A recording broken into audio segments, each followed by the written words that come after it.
Welcome in to yet another episode of Building the Pride. I am your host, Drew, and I am joined, as always, by my co-host, Mike. Mike, how are you?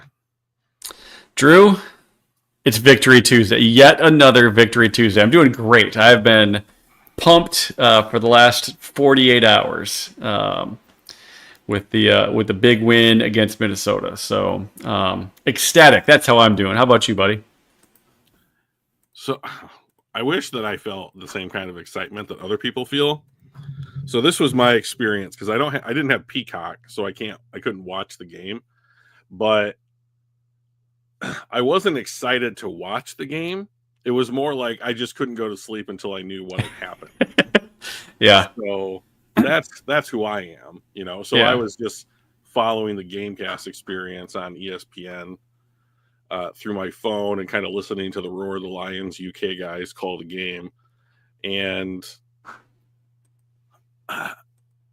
it ended up being a huge disparity, but not through the first three quarters. And Yeah, it was rough. I had Lions socks on. I had Lions PJ bottoms on. I had a Lions t-shirt, a Lions NFC North Champs hoodie from last year. I had Hutch jersey on. I had my NFC North Champs locker room hat from last year. And I'm like, I'm good to go. And then it was just like a defensive struggle the entire half, starting the third quarter. And I'm just like, oh my gosh. Then it dawned on me. I don't know if you remember last year, I showed you and I think everybody, I got a Lions blanket. It's like a Lions Legends. It's got like Chris Spielman and Barry Sanders. It dawned on me I didn't have that out. So I got that out, got up underneath that line. It literally, that drive, we scored a touchdown, and I don't think we ever stopped scoring after I got that out. So I apologize to everybody. I should have gotten that Lions blanket out earlier, but eventually I did figure out my mistake and correct it. Or possibly Ben Johnson figured out something and he corrected things. I'm not sure which. Maybe both. I don't know. Well, the defense played really well, but we'll get into that. Yeah, it was good. Do we want to start before we pop into our final week? Do we want to talk about the news and notes around the NFL? Well, there's some good ones. There's been some changes. There's been some good ones this week. So yesterday was, of course, Black Monday, as it's known in the NFL. So coaches were being fired. However, apparently that's no longer fast enough for the NFL because there were people getting fired on Saturday and Sunday. So we have that crazy. Update. Yeah, it is kind of crazy.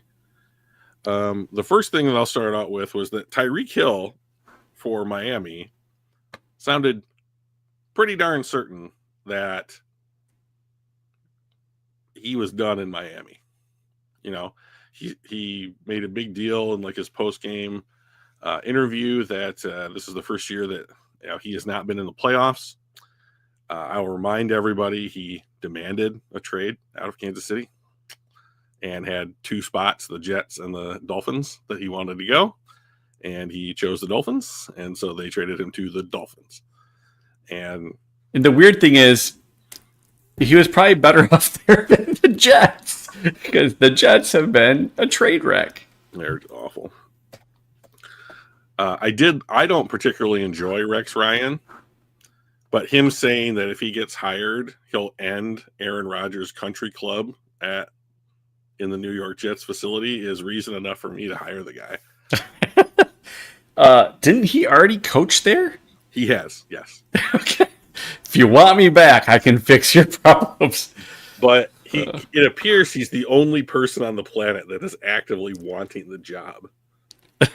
So, I mean, that has got to count for something. So I'll go do it. Give me a guaranteed contract because it's going to be more money than I'll ever make in my lifetime, probably. So I believe even if I last 1 year. Yeah, it's totally worth it. There are some. I'll be the first to say, like, I obviously have nowhere near the type of football knowledge that any NFL head coach has ever had. But I'm also certain that, like, I could do no worse than some of these guys. So, but so Yeah. anyways, we now have 6 head coaching vacancies in the NFL: New England, Chicago, New Orleans, the aforementioned Jets, the Jacksonville Jaguars, and as of today, the Raiders. So I have a over at Pride of Gerard Detroit. Mayo, one and done in New England. That to me says they want to be completely divorced from anything that was Bill Belichick. Yeah. So now it's a clean break. I will say that for all of these franchises, and I know some of them are not going to do it, but if you fire a head coach in this respect, in this manner, like get rid of your GM as well, and Start from scratch. bring in everybody together new. Otherwise, you get these like weird power struggles and fights that detract from the overall mission of the team.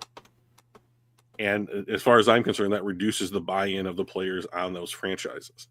So get rid of everybody, burn it to the ground, or effectively burn it to the ground, and bring in a new team of people who are there together on the timeline together, all pulling together, for shared success, because you all have an equal chance right from the jump. So like they're not doing that in Jacksonville, which I think is going to cause problems for somebody that I'm going to mention here in a second. As of right now, Chicago has not fired Ryan Poles, their GM, which I think is a mistake. Tom Telesco, the GM of the Raiders, is going to be at the helm of their next season, but Antonio Pierce is not. That's a mistake, to me. Don't know about New Orleans, although I'm just assuming Mickey Loomis will never go anywhere because Gail Benson just does not seem to blame him for anything that's wrong with the Saints ever. The Jets, ugh. The Patriots, ugh. I don't know. So, but how does this affect our coaches, Mike? Well, we may not have the same offensive coordinator and defensive coordinator next year, right? So Ben Johnson's already been inquired by a couple teams. I know the Bears are one of them. The Bears also, I believe, inquired about Aaron Glenn. So there's and I think he's the only one that I know was with just one team so far. But it won't be just the Bears. It will be more than just the Bears for both Aaron Glenn and Ben Johnson. So that'll be the big question is, are they going to be around next year? From what I understand, Jared Goff told Ben Johnson at the end of last game, I hope you stick around for at least one more year. I don't know if that's something that will tip Ben's decision making and in any way, but I love the fact that Jared's going like, bro, I would love I'd love to have you come back for one more year. That was one thing that Stafford never really did. He didn't get involved in like the whole coaching thing. He didn't demand to be a decision making vote on the coach, and he didn't try to recruit players overtly like some of the other like Tom Brady did with Gronk and Aaron Rodgers has done. He's been like, you guys build the team. I will do everything I can in my role. But I liked to see Jared Goff going and say, hey, you know what? I'd love for you to come back one more year. Granted, Stafford never had that opportunity. He never had offensive coordinators that were being, sought after. They've been fired for, not being able to perform. So he didn't have to worry about that. But I do love that Goff is, reaching out saying, man, stick around, Ben, because, man, we really want you. We want you here, Ben. I do want him here. I'm thinking that this is the year that he goes. Of course, I thought that last year, but Pride of Detroit, whom I'm really starting to respect quite a good deal, has a coaching carousel tracker. So Aaron Glenn has had the Bears, Jets, and Jaguars request an interview from him, and he is scheduled to interview with the Saints on Friday. Now, I believe that all of the interviews have to be done virtually because the team that they currently are employed by is still in the playoffs. So he cannot travel to Kind of a first interview type of thing, right? Ben, on the other hand, has had requests to be interviewed by the Bears, Patriots, and the Jaguars. And apparently the rumor mill is that the Jets are not expected to be interested in Ben Johnson, which makes a lot of sense for the Jets. Here's the hottest coaching commodity that you have had in like the last 3 seasons. You're not interested in him. Total sense as far as that organization goes. Yeah. So here's the thing. The rumor that I've heard is that Mark Brunell has said, who is the quarterback's coach for the Lions, Ben Johnson wants the Jacksonville Jaguars job. He wants to coach Trevor Lawrence. Like that's the place that he's been holding out for. Interesting. It is interesting. So let's assume for 1 second that's true. The Jags have Trevor Lawrence, the 5th pick, and they have fired Doug Peterson and kept Trent Baalke. But if I am Ben Johnson, I am going to the Jaguars during that interview and I am saying, I have final say. Like Trent can set up all the interviews, he can set up all the scouting stuff, but I have final say on draft picks, free agency signings, all of it. Like he answers to me. He will effectively have the same kind of control that Jim Harbaugh has in Los Angeles and that other coaches have had in their organizations across the NFL. And they're going to pay him a ton of money because Shad Khan is a legit billionaire. So like, if that's where he wanted to go,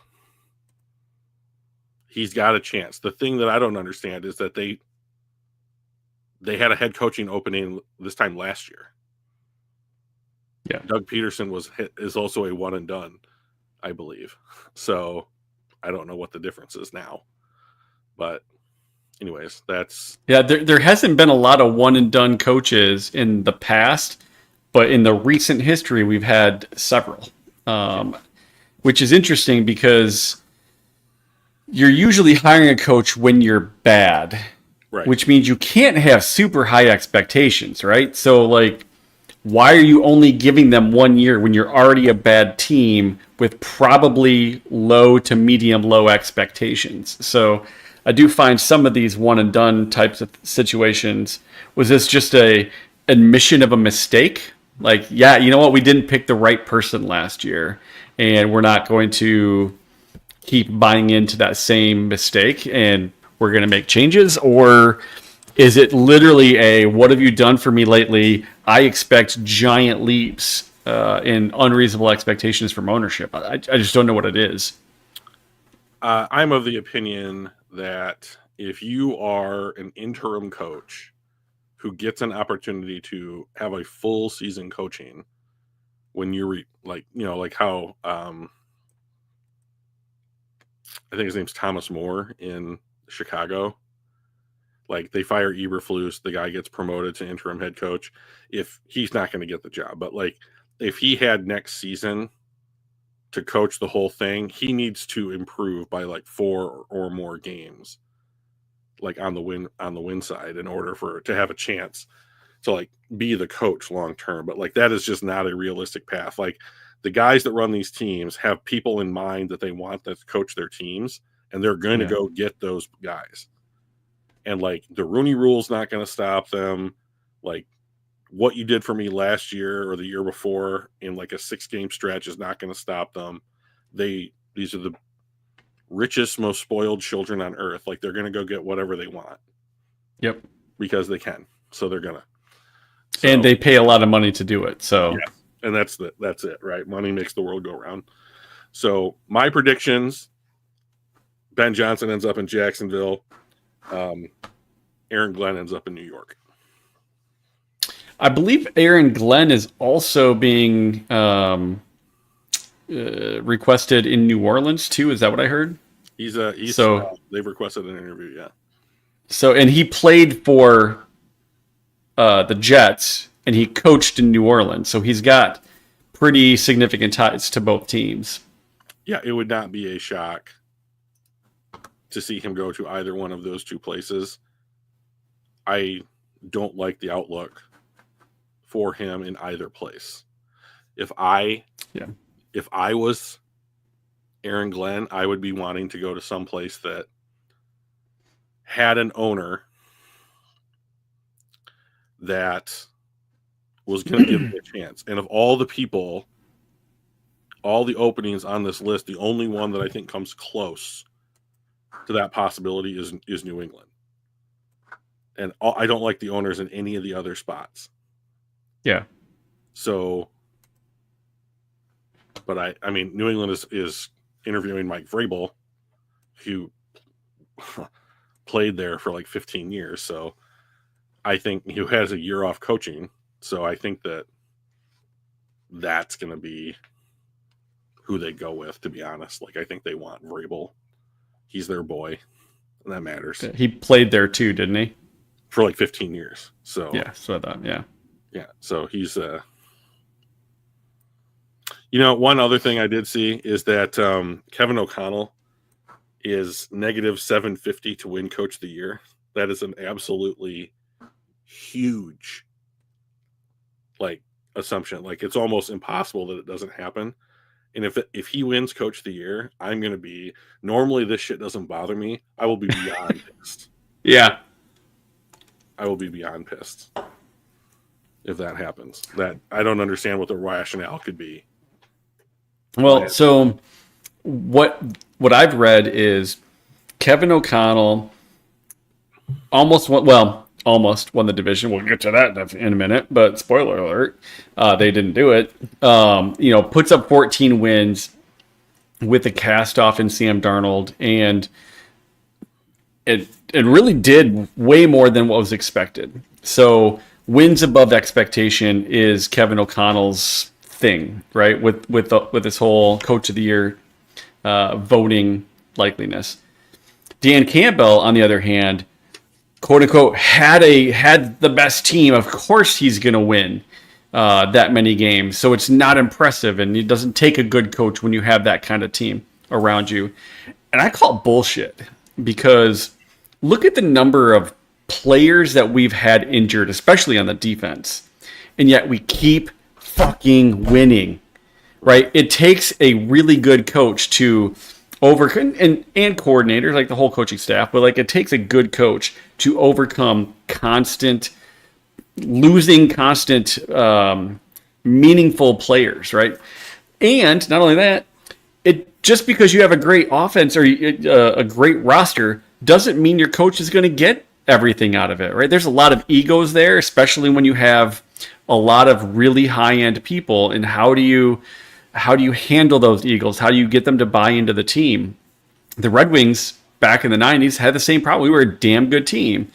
And we didn't actually get to win, the Stanley Cups until Scotty Bowman came in and basically said, dude, none of you guys are as good as the 1977 Montreal Canadiens team. So let's check our egos at the door and let's play as a team. And then they went on a 25-year run in the playoffs with 4 cups, 6 finals in 13 years.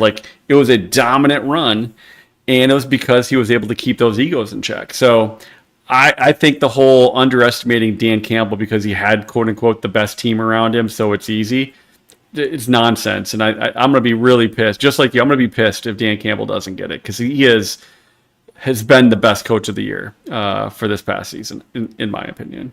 And I think the best example of this, and we'll talk about this more when we get into the game, but the people, when I went back and watched the broadcast, starting in the third quarter, you heard the thing that the announcers were saying, and what I've heard media personnel say in the reviews of the game is that they just got the Vikings were just flat out coached in virtually every aspect of the game. And Dan Campbell is a really big part of that.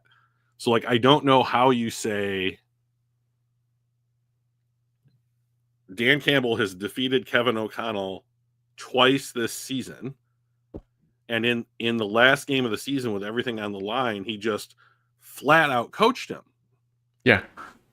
And you're going to give like the betting favorite, the massive betting favorite to win this award is Kevin O'Connell because of Sam Darnold. I mean, like I would think that all the injuries on defense, I would think that all the injuries on defense would cancel out the Darnold narrative. Like, okay, that's a wash.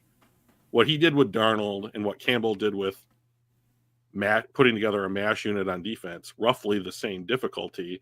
And our team has beaten your team twice. And it was the widespread belief is that in the matchup between the coaches, one guy was very clearly superior to the other one. Yeah. In both games. I just don't get it. Yeah. In both games. Exactly. Precisely. So. Yeah. And even like this comes from the 33rd team. They have some pretty great stuff out there. They do. Look at the difference between 21-22 season and the 23-24 season.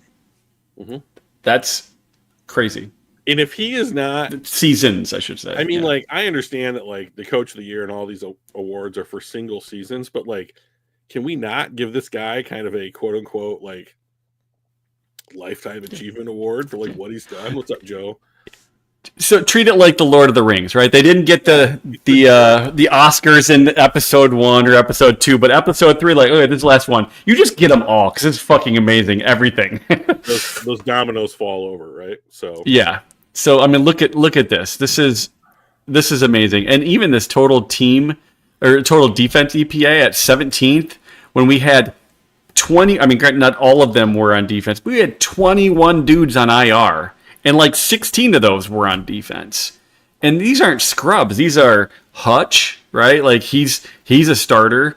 Aleem McNeil, DJ Reader was out for some time. Marcus Davenport was out. We lost Carlton Davis. We're on our like 5th string linebacker once Anzalone went out and Malcolm Rodriguez went out. And like, are you kidding me? And to still be essentially middle of the pack with a defensive EPA is amazing. Yeah. Big props to AG for that. The same guy that everybody wanted gone after the first season, if we remember right. So, and you and I have both said for years, like they are the way that they're constructing the roster in the first year or two of the rebuild is that they are taking care of the offense. You know, and like the defense needs more maturation.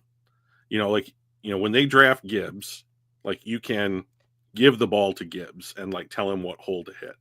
You know, when you draft Jack Campbell, you have to teach him, all right, they're going to run into this hole. You know, like you need a year, like to get to be, like to have your talent match your production, like when it comes to defense. You know, and so they just didn't have the horses, you know, on defense. And this is really the first year where Aaron Glenn has had guys that can do what he wants to do on defense, and it works.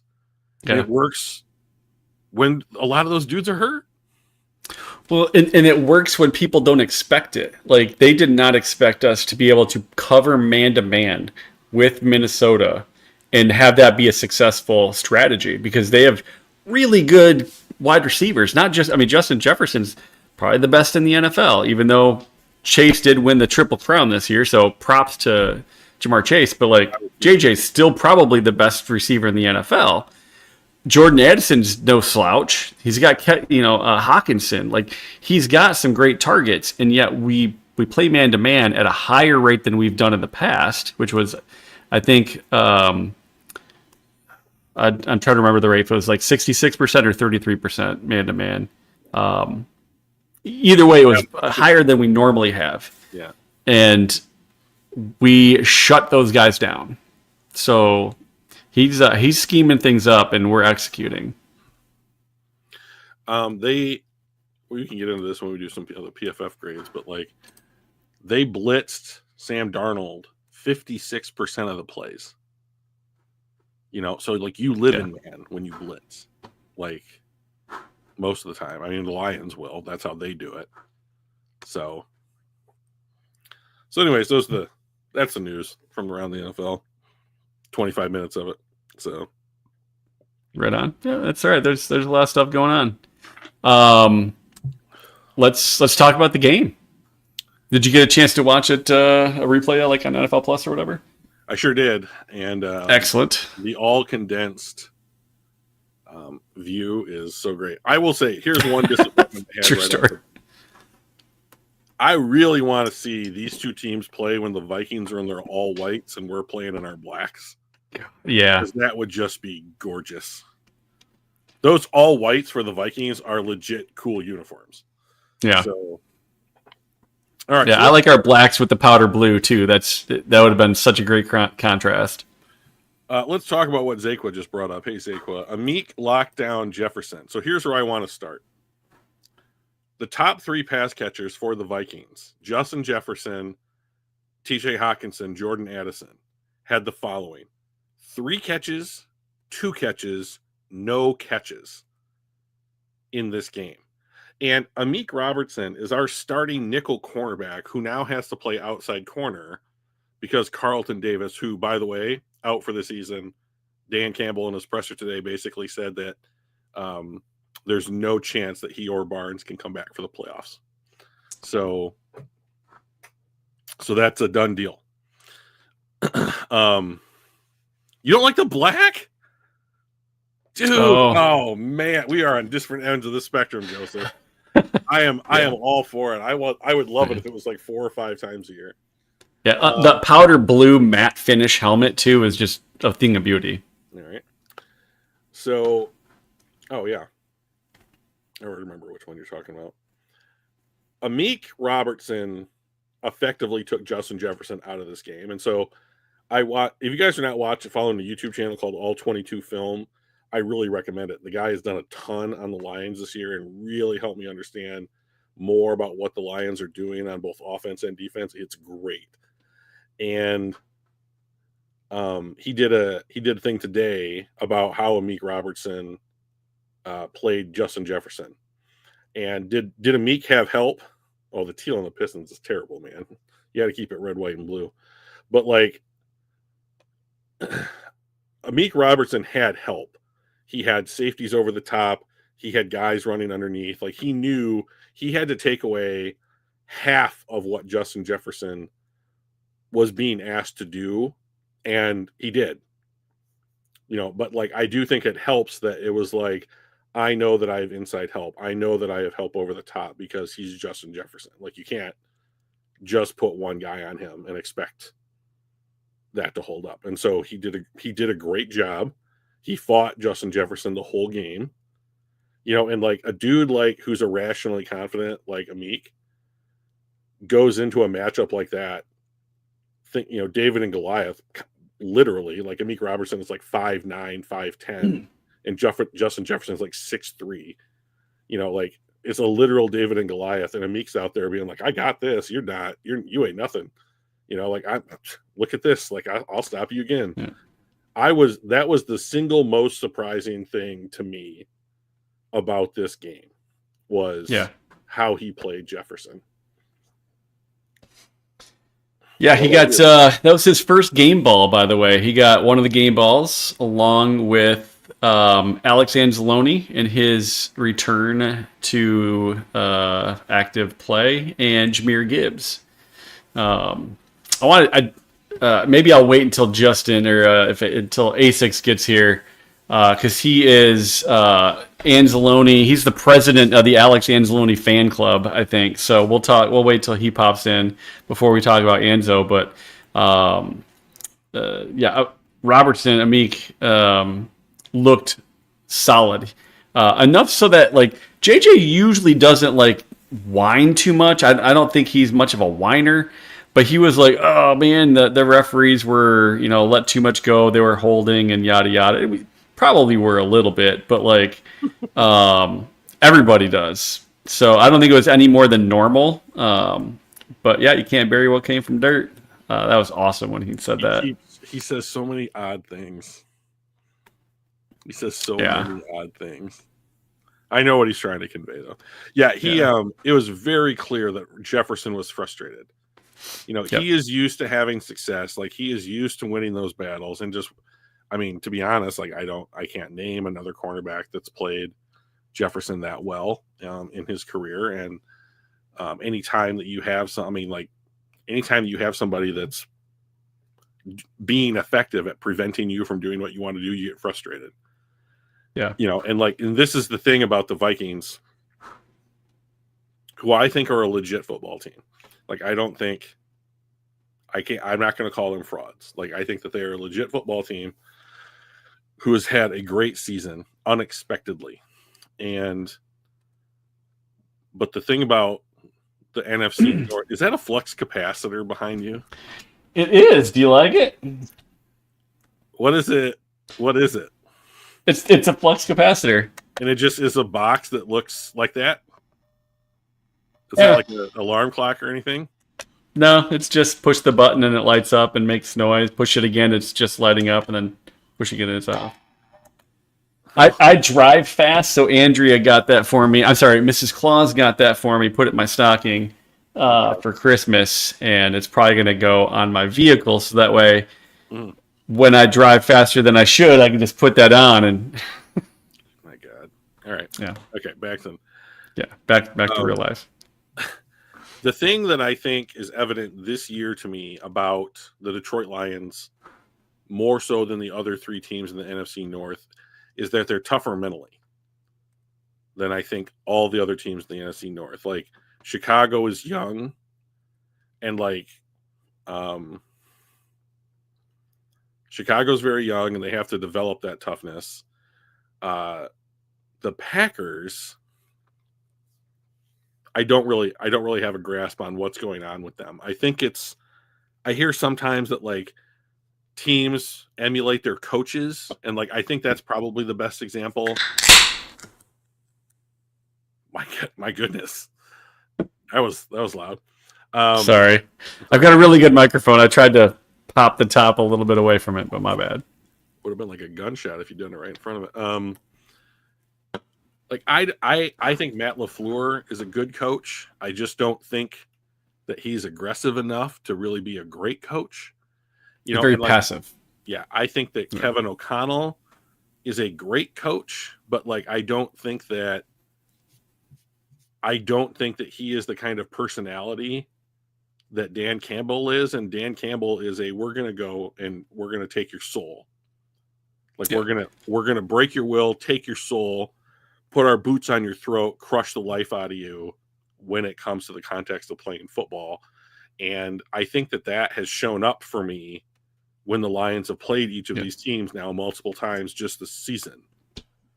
Well, do you remember Hard Knocks? Remember the speeches he was talking about the whole thing about going into the ocean and surviving, and we're gonna drown you kind of thing, and like it is. There's going to be nobody that's going to outwork us, out hustle us, out grit us, and he's right. It's been very clearly that we are going to be mentally and physically stronger than every team we face. Yeah. What was the quote? Like, we're going to take you out to the deep water. Yeah. Yeah. Like that's what they're doing. I mean, like this game was emblematic of that. The first half was close, 10-6. The third quarter, I don't think the third quarter is when they went for 18 on the line or on the Vikes, but he said, "We'll tread water as long as it takes to fucking bury you." Was his quote. And I really think that's who they are. Like I don't think that those are empty words. So at the end of the third quarter, it was 17-9, and then the Lions went out and had two more touchdowns in the fourth quarter to pull away and make it look completely lopsided. It wasn't lopsided through the first half, at least 2.5 quarters. Yeah, partway through the third is when kind of turned it on. So this is the other surprising thing to me about this game is Darnold, 18 for 41, under 50%. Yeah, 160 yards, 166 yards, no touchdowns, no picks. 18 for 41. That's just crazy to me. Like, can you bring up the PFF stats? You know how we look at Goff, like when he's blitzed, when he's not blitzed, stuff like that. I want to look at that same number for Darnold, because Yeah. we're used to seeing like bad scores in the red. He may have a score in the black when it comes to how he played when blitzed, because the Lions blitzed him. So I don't know what 56% of 41 is, but that's how many times. He was their second lowest graded player on the offense. So they blitzed on 23 dropbacks. And let's go to pressure and depth. So when blitzed, he was a 43.3. Let me zoom in here a little bit. That's perfect. Whoops, one too many. Damn it, Mike. No.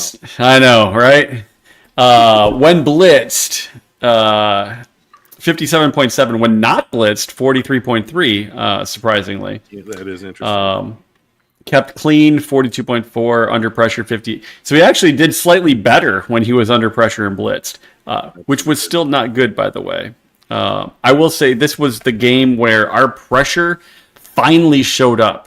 They've got a good offensive line, right? So it's no slouch. And we still got pressure, like a ton. So I was pretty happy to see pressure starting to come, even though Hutch hasn't been back and he's been our main pressure generator.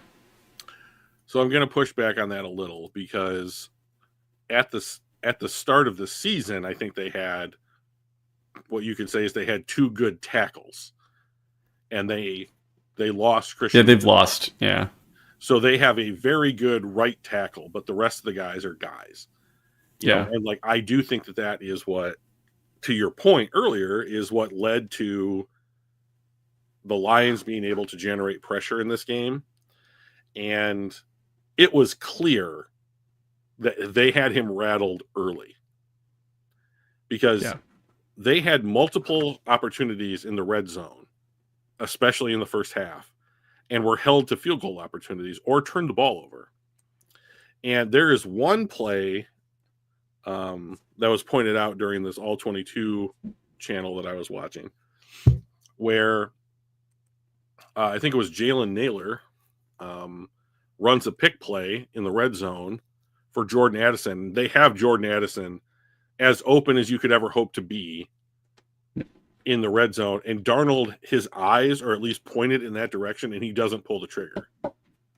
So I mean, like, there's something going on with Sam Darnold as early as, well, that's like, who he is, right? Well, okay, so but like, not this season. This is the first time this season that anything like this Sam Darnold has shown up. In the rest of his career, but like, what is different this game as opposed to the 16 other games they played this season? Like, that's the thing that I don't have an answer to. So if he has another bad game. he had a few other bad games. Like, he had a couple in the 40s there. Obviously, our 40, 61, but he's had 90, 90, 88. Like, he's had some really consistently green, right? But there are sprinkles of bad, of like the Sam Darnold we know and love in there throughout. But they've been able to usually overcome those games. Just like when Goff had his 5 interception game, we still overcame it. He played like garbage that game, but sometimes if the rest of the team picks it up, it doesn't matter, which is what you want your team to do, right? Pick up the player when they're having a rough game. It was surprising to me that the Vikings seemed to not be able to do anything on offense all game. And to Zaqua's point in the chat, the Lions have played against Brian Flores's like cover 0 fire blitz defense well ever since that he has been in Minnesota. They're like, I think they're 3-1 or 4-0 against the Vikings in the last 2. Is it 3-1 in the last 2 years? Did we drop a game to them last season? Yes, right at the end of the season, I think. Okay, so they have done a very good job. The Lions have done a very good job at combating what makes Brian Flores' defense so effective, which is he blitzes from weird places, and he does it a lot. So the Lions just picked it up. So Goff is good enough to get the ball out just quick enough. The Lions are good enough on the offensive line. Their tight ends are big, and they want them to block. Their running backs are good at pass protection. They want them to block. The Lions are good enough at that and at diagnosing what the Minnesota defense is trying to do in order to just get enough time and space to make what the Vikings were doing ineffective. And they have done that consistently over the last 2 seasons, and Minnesota has not changed. They did nothing different to the Detroit Lions to force the Lions to adjust in order to try and change the outcome of this game, even after the first half. There was one play where Van Ginkel got his hands on a ball that Goff automatically threw to the flat that he just dropped. And that could have been a pick six. And Van Ginkel does that kind of thing. He drops more than any. I don't know if he's a Sam linebacker or an edge. I don't know what Minnesota calls his position in their scheme, but he had one. There were opportunities here. And to your point, Goff, there were 2 turnovers in this game. The Lions, I believe, committed more penalties, turned the ball over more than the Vikings in this game, and beat them soundly. Yeah. And it was because the Lions took advantage of red zone opportunities and the Vikings cannot. So I am to the point now, when people are talking about, can this defense hold up? It does not have to hold up between the 20s. In between the 20s do not matter. The Lions, the only kind of defense that the Lions need to play at all while this defense is in this shape is in the red zone. That's the only place they need to play defense. Everything else simply does not matter.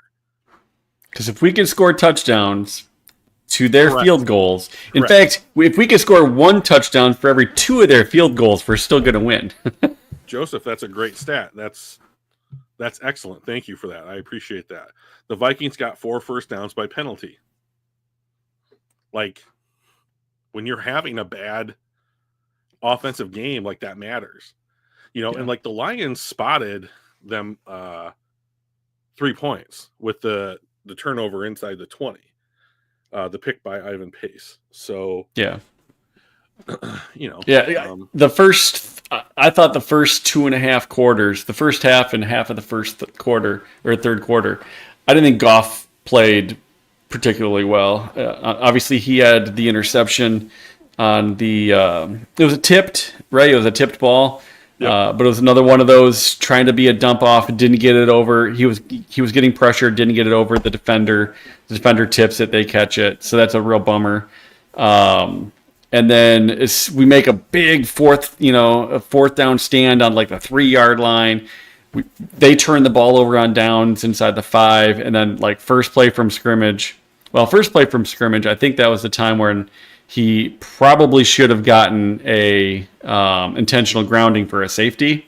We kind of got lucked out there. I think that was that same drive. And then I think the next play, he looks up, sees his first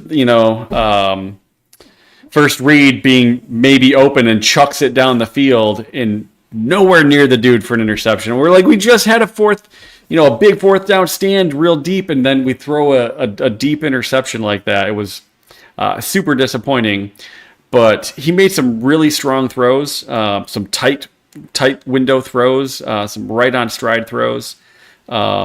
There was one in the 4th quarter, you could watch his eyes go from this guy to that guy to that guy. He finally throws it to his 3rd option, which was not the check down. And I'm that's the Goff that I want to see more frequently. Not the first read or check down, which he tends to do a lot, which I think our offense is a little bit more based on. But man, he went through his progressions really, really well on that particular play. And I thought the last quarter and a half, he really stepped up and played really well. I was very frustrated with him in the first half. Sure. I understand. Auteur. They've been playing a scheme like that. Ideas get emails on. Yeah, welcome. The book coming. What's going on here? Oh, I think he was the guy that's writing a book on Jared Goff. Oh, sure. Sure. Yeah, there's Sheila. Respect her more each year. Yeah, in the locker room celebrating the victory with the guys, being part of the group there. So I thought that was pretty cool. Yeah. So outside of, sorry, my eyes all crazy. Outside of the complete ineptitude of Minnesota's defense for very little reason, I didn't get it. Like why Sam Darnold in the two losses that before this game that they've had this year to the Lions and to the Rams played well. He played well. Like, yeah, there just doesn't seem to be a reason why he played bad in this one. I don't know what it was. I was concerned because like this was the first time this year that we have played them with Hawkinson, and I was concerned because watching the Bills carve up the middle of the field, I thought, yeah, they can do that too. I mean, they could. That's something that could happen, and like they have Cam Akers and Josh Jacobs, and I thought that the Bills gave a pretty good template for how to give the Lions fit when they get their running backs involved in the passing game. And no one has done that since. I don't know if Aaron Glenn is adjusted and is watching for it, or if no one has just tried. But like, it does seem very odd that what worked so well for one team, and it's Josh Allen. I mean, like when the Lions have had problems against quote unquote other elite teams over the last couple of years, it's when they go up against one of these top 5 quarterbacks in the NFL. Yeah. And it's not going to get any better next year. Our next year's schedule makes this year's schedule look fun. So, well, so speaking of defense, I was going to see if A6 was going to come in here so he could lead the Anzalone fan club. But I thought this was super interesting with our defensive DVOA. Weeks 1 through 11, when Anzalone was in, we were second in the NFL. Weeks 12 through 17, with no Anzalone, we were 31st. And then back when he comes back, we jump up to second. I don't think Anzalone is all of that difference, right? We had other people go down during weeks 12 through 17 as well. That started to help drop that those DVOA numbers, but you can't deny that he was a big piece of that. He comes in, gets a game ball, made like 7 or 8 tackles. I think he had 1 sack or one of our pressures or something. He played really, really well in his first game back. So big shout out to Anzo. A guy that both you and I were not super keen on re-signing and extending. We're like, but he's done really well. Yeah, he made a very clear difference in this game. I liked that he kind of bullied Anzalone, or not Anzalone. Anzalone bullied Hawkinson all game, and like, I understand that things weren't going the Vikings' way, but man, did it feel like they were complaining a lot. Like they would get up off the ground and look at the refs and hold their hands up, tug on their uniforms and shit. And I was just like, have some respect, dude. Like the game is not over. Like, get back out there and line up. Well, and the other thing is, maybe they'll if they're going to complain about that, like how many times did they jump and false start so often? And you're just like, are they not going to call it? Even our guy, I think it was might have even been Anzalone, like was raised his hand like you got to throw the flag, and they never did on a couple plays. I think that I think that play where he jumped and threw his hand in the air was a signal to Kirby Joseph to blitz. Oh, you think so? Because he did it right as time was expiring. Like you got to call this, guys, but maybe not. He jumps and throws his hand in the air, and as soon as he does that, Kirby is running full tilt at the line before the ball's even snapped. Like he is. It could be. It could be. I think I was watching for the false start, or I'm sorry, it wasn't false start. Delay a game. Mm-hmm. I watched for it. I'm like, yep, there it is, and I see the hand go up. So at that point, I was just like, yet another one, and they didn't call it. So JJ can complain about a little bit of tugging and tugging and grabbing, but it's football. Happen. It's going to happen. The whole delay a game where they look at the clock and then they look down, and that like the time that it takes them to go from one looking here to looking there, if they've snapped it, no big deal. I think that's kind of crap. There's technology that can make it so you don't have to do that, but it is what it is, and nothing's going to be perfect. Anzalone finally called the delay on his own later. Yeah, he did. He rushed in, and as soon as that hit 0, he crossed the line. I remember that. We had a big ratings win. The NBC did. This was the highest, most watched Sunday Night Football in a season finale since 2012. So, a dozen years. Yeah, my only concern. We are must-see TV. Yeah, they are. My only concern about that is they're going to want to keep putting them on at like Sunday night at 8. Yeah, some of us have to work Monday mornings, right? And like, I really enjoyed it when they were on it Sunday at 1. I like winning more, but yeah, that's a pretty late night. Yeah. Yep, he's back, which is great. I mean, Gibbs has been wonderful while Montgomery has been out. But like, speaking of Gibbs, yeah, the only running backs in NFL history to average at least 6.4 scrimmage yards per touch and get 20 or more touchdowns: Gibbs, Marshall Faulk, Gale Sayers. End of list. 2 of those guys are in the Hall of Fame. So my only problem with stats like this is I call these kind of stats baseball stats. Like, no one is out there being like, boy, I wonder how many guys have averaged 6.4 yards from scrimmage. Yeah. So it's like, okay, you figured out what he did, and then you went back and saw who else did it, and that's how you came up with Faulk and Gale Sayers. So yeah, and it's a neat thing. And like, the thing I'm most happy about here are the 20 touchdowns. That's an insane amount for anybody in the NFL to do in one season. Speaking of which, the only players in NFL history to score 4 touchdowns in a single game, which he did, which got him to 20, Barry Sanders and Jahmyr Gibbs. Jahmyr Gibbs has been playing stellar all season long. Barry did it in 16. Barry never scored 20 touchdowns. 19 was the new record. 20 extended the record. He just got 4 touchdowns in a single game. So he went from 16 to 20. Yeah, you got 17, 18, 19, 20. Listen, Jahmyr Gibbs is playing lights out. And I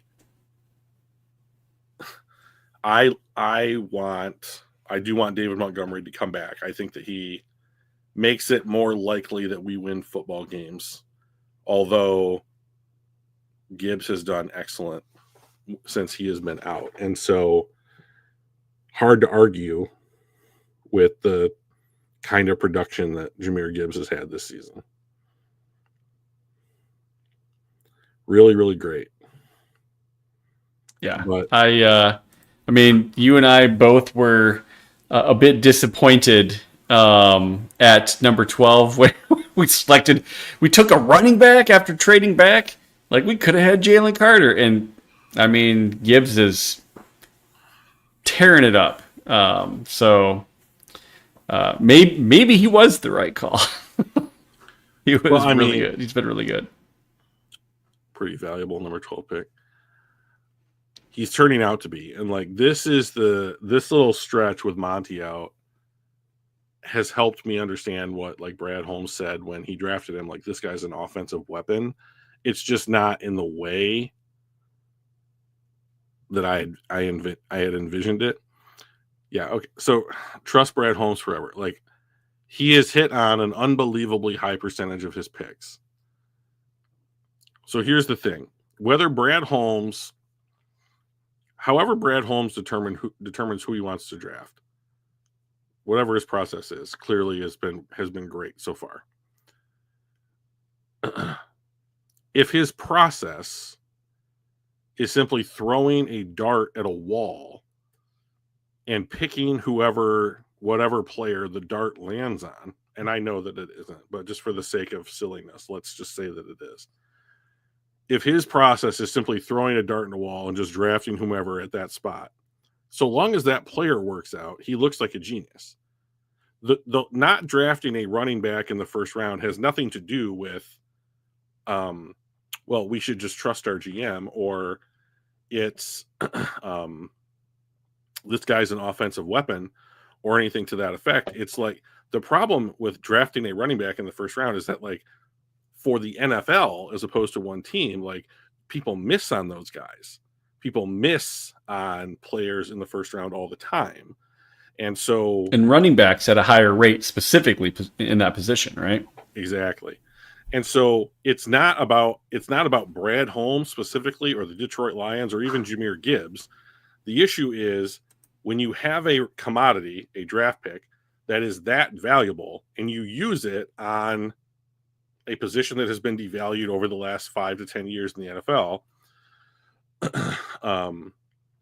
and that player doesn't work out, it's completely devastating because of the opportunity cost of who you could have had, right? And so even beyond that, you pay running backs less than almost any other position in the NFL on average. So, like, you are spending a higher value pick and locking that value in on someone who traditionally doesn't make a lot. So, like, it's not about, like, but that's on people who miss.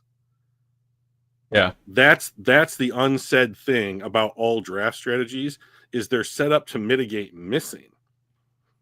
When you hit on everybody and everybody is successful, it doesn't matter what position they are. Right. Because they're being productive. You can take a center at 15 if he ends up being a Hall of Fame center, and you're like, it was a great pick. But if you take a center at 15 and he makes 2 Pro Bowls, like Tyler Huntley, right? Like he was 2-2 and had more interceptions than touchdowns and still made the Pro Bowl as a quarterback. Was it last year or the year before? Like, if that is the peak for the center you drafted at 15, then it was a horrendous mistake. So, yeah, if you get it right and you hit hard, then no matter what you do, it's going to be good. So, I mean, Joe here has posted something in the chat that, like, I don't really know how I feel about. He's like, Brad draft starters at these positions, like, even if they're positions of, like, quote unquote lesser value, instead of like the 4th best edge or the 3rd best guard, and maybe, but like, I guarantee you that if Brad Holmes thinks that the 4th best edge is the Lions guys, hey Michael, Hey Mike, that's the guy he'll draft, because there's the consensus board over like who's the 1st, 2nd, 3rd, 4th best edge in whatever class. But Brad Holmes might think that the 4th guy on the consensus board is his number 1 edge. And like, that's the disconnect, I think, between like the NFL draft community and the Lions, and specifically, is that there's no way to determine the qualities that allow Brad Holmes to build his internal board, and that's the only one that matters to the Lions. So like the consensus board, what we would call like Aiden Hutchinson, right? We would say he was the best edge in the 22 class. He went second in the draft because someone else drafted an edge in front of him. So like I agree with what I think Joe is trying to put forward here, which is that like he's not mindlessly just taking guys based off of whatever ranking system is present. But I also think that we have no idea what actual process goes into him determining who he feels is best at whatever they want. And like, he may not look at position. Like he may say, we want a guy who can do A, B, and C things on the field.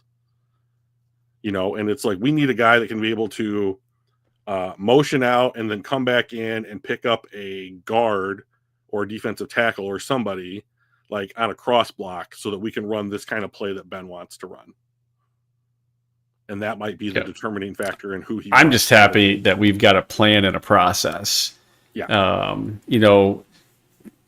In the Millen era, when we were having bad draft after bad draft, one of the biggest comments around that whole thing was our scouts had no idea what Millen was looking for. They were just scouting for things that they thought that were important, but there was not direction by the GM of what is it that we're trying to do. Are there certain features we're looking for? Are there certain tendencies? Like, give me something to go on. And it was just like, oh, just find the best people, and that's subjective, and it's all situational too. So we didn't get very good drafting because we had no direction. I think Brad Holmes knows exactly, especially with Dan Campbell and the coordinators and the position coaches, know exactly what they want out of their candidates, their draft candidates, and they know what they want their scouts to be looking for specifically. Give me somebody with these measurables, these features, these tendencies, these skills.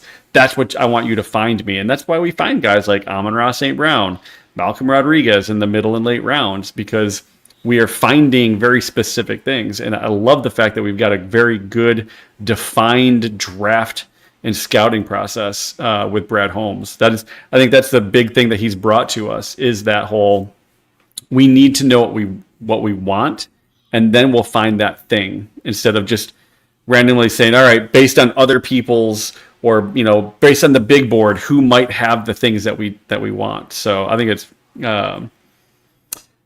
the black unis do kind of remind of Millen, but I'm ignoring that. I like the powder blue. I don't think they had the powder blue helmets then.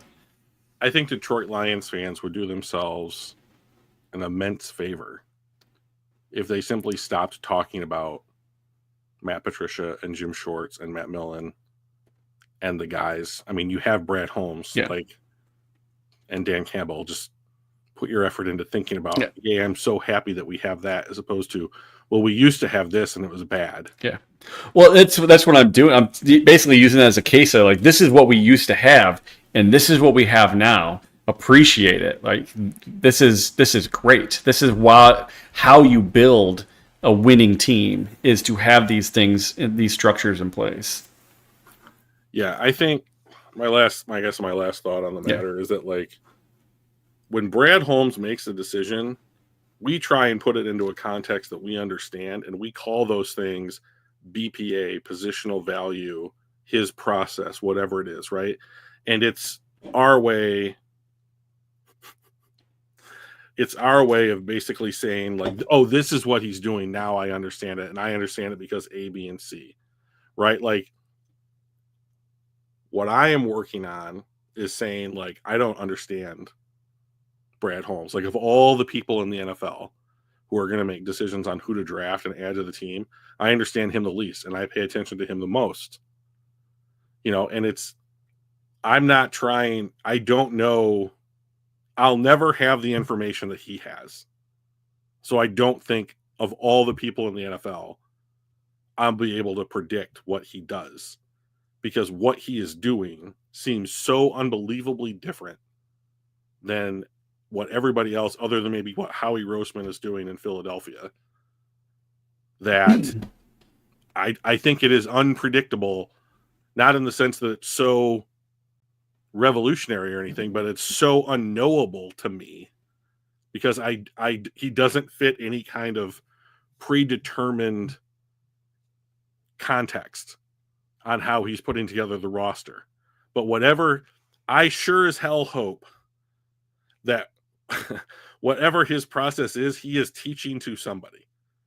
Because the Right. NFL would be better with teams constructed like the Detroit Lions are being constructed than say how the Jets or the Titans or the Raiders are being or have been constructed by the people that The their owners are Browns, the entrusting. Bears. There's a long list there.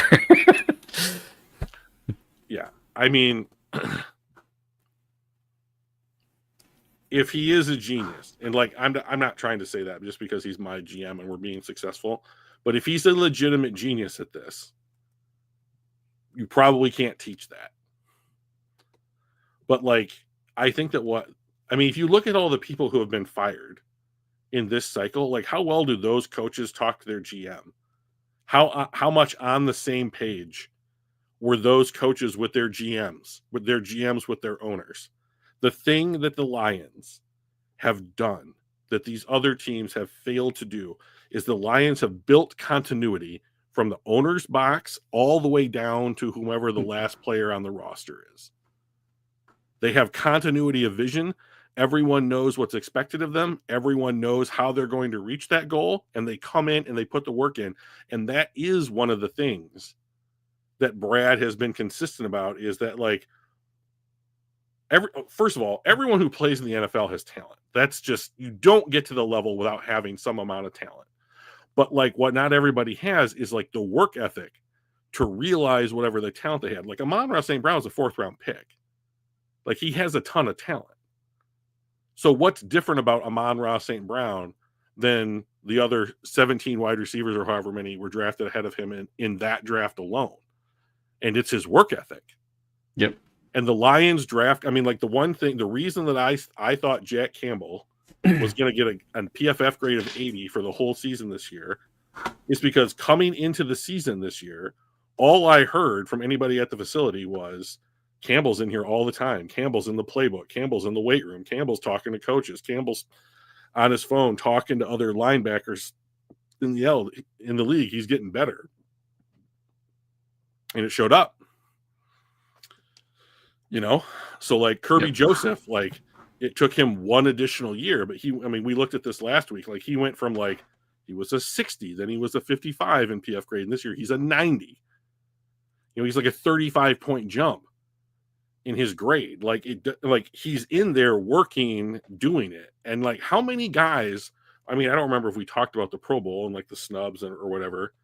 Not yet, but we will.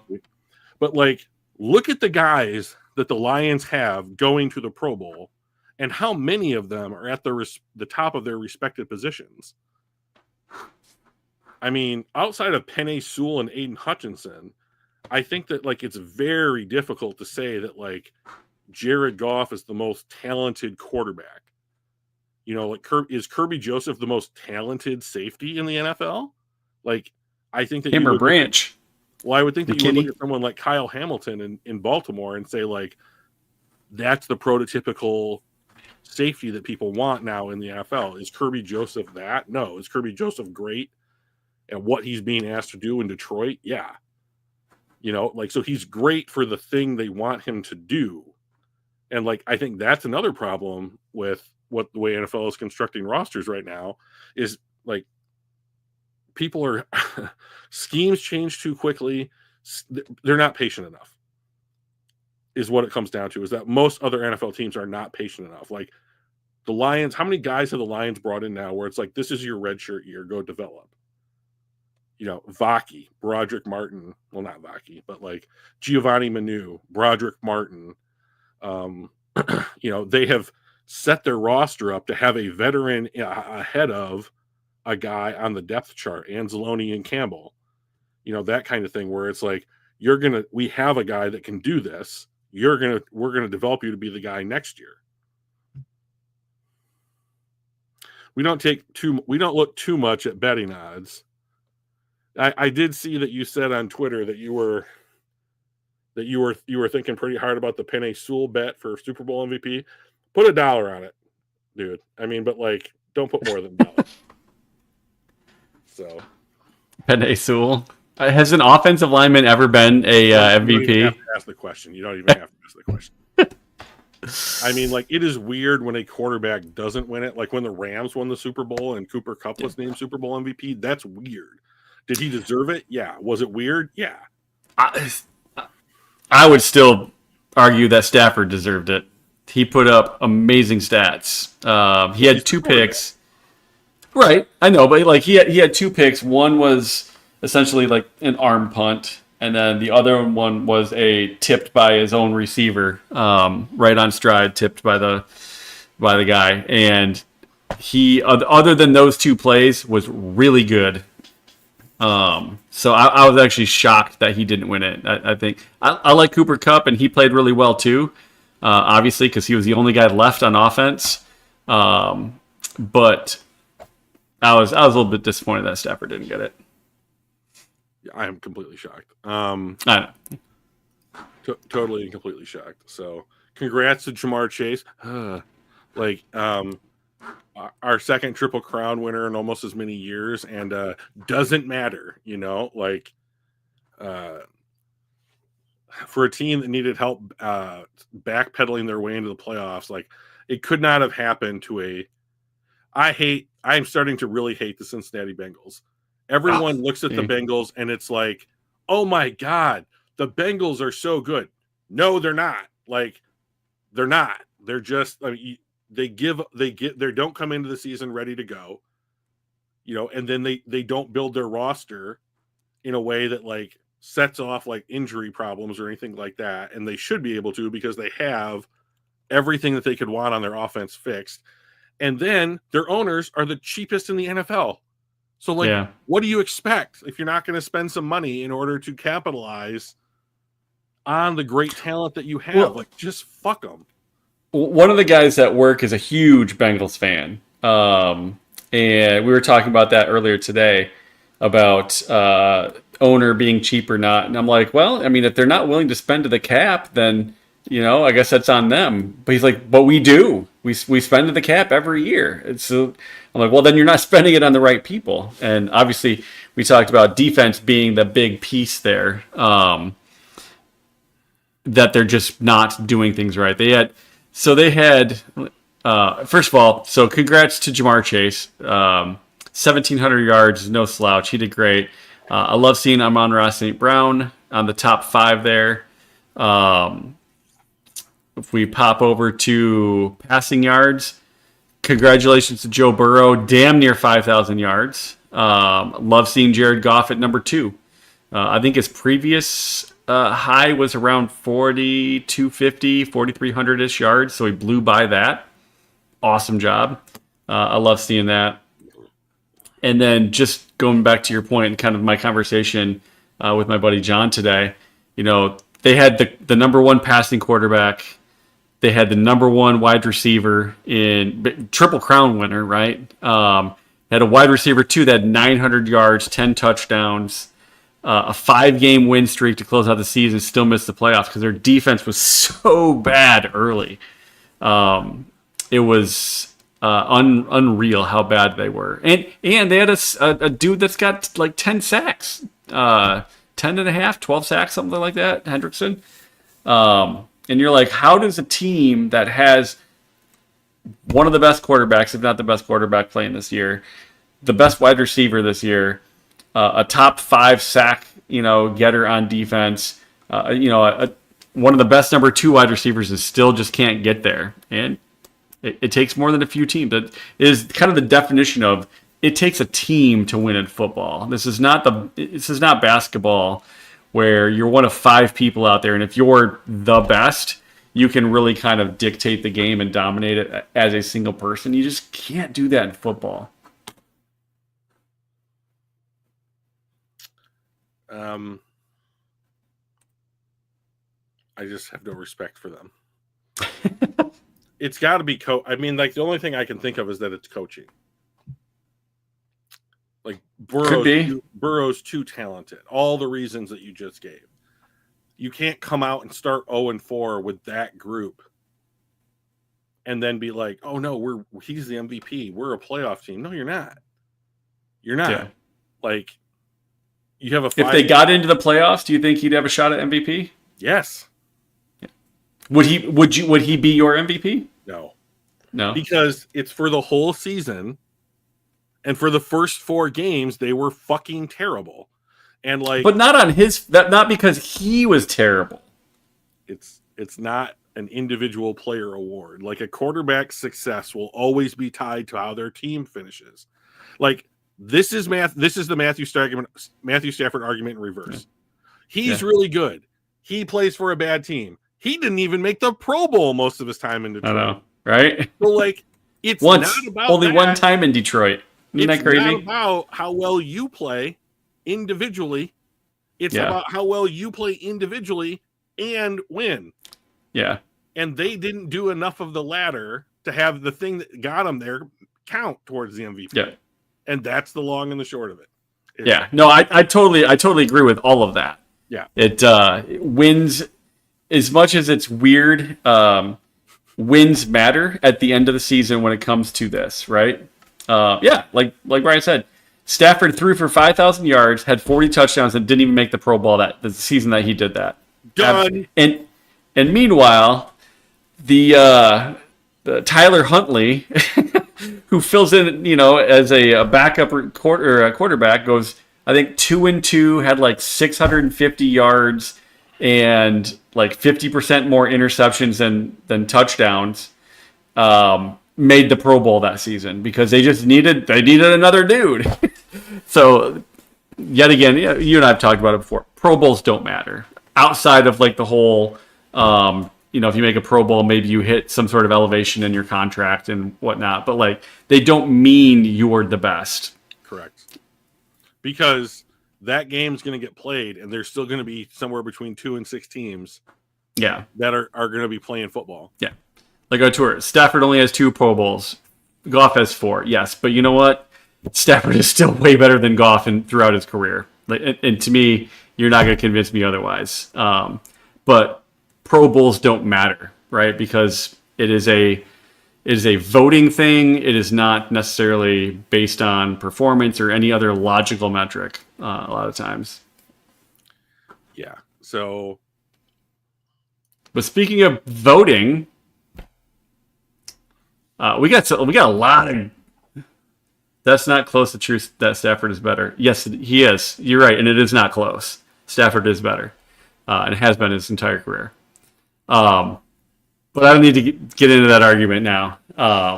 But we have 5 guys in the Pro Bowl fan voting: Gibby, Amon-Ra St. Brown, Sewell, Ragnow, and Zeitler all are in that top 8 Pro Bowl voting getters. Goff is already top 20 in history. Cool. Stafford's at 10. And has more records than Goff does in both the Rams and the Lions. Can we just do this? Like, Auteur, like, I appreciate the fact that you're writing a book about Jared Goff. Okay. But like, there's not one GM. There's not one GM in the NFL that if you were starting a team and you could take Matthew Stafford coming out of college or Jared Goff coming out of college or Matthew Stafford in his prime or Jared Goff in his prime, that would take Jared Goff in a vacuum over Matthew Stafford. See, in like your argument, like if you're going to cite stats, you should know them. They just don't matter. They did nothing. The only stat in any sport that matters is how much you win. So however much you want to talk about stats, like it just does. Don't bring up Matthew Stafford's stats, Mike. I don't want to talk about. No, I'm not. I was talking about records. He's got. These are all NFL records that he's got. Those are based on stats. Yeah. Yes. Obviously. I don't want to. These are all the Lions records that he's got. Right. Okay. So, yes. He's got more Rams records already than Goff does. So, you guys, like Yeah. Matthew Stafford is a more physically talented quarterback. And Joe's right. Stafford didn't win. Yeah, he Is did. He's that got a all? ring. If all in Detroit, Stafford didn't win Yes. in Detroit. Okay, so Jared Goff is winning in Detroit. I am happy that Jared Goff is doing that. I do 100%. not think that Jared Goff is a better quarterback in any respect than Matthew Stafford. I like both guys. Okay, it does not matter who is better between these two players. It straight up does not matter because we don't have Matthew Stafford anymore and we have Jared Goff, and that's the only thing that matters. So I don't want to hear the argument anymore. Yeah. So let's move on. So do you have this same list for the defense? I have not found that yet for the defense. So here's the only one of these that I really want to talk about is that I have heard, I can't confirm, that Kirby Joseph was the top safety vote getter by fan vote in the NFL, and I can't confirm that. But if that is true, then and he is not a Pro Bowler. But if that is true, that means that the coaches and players in the NFL did not put Kirby, despite the season that he has had,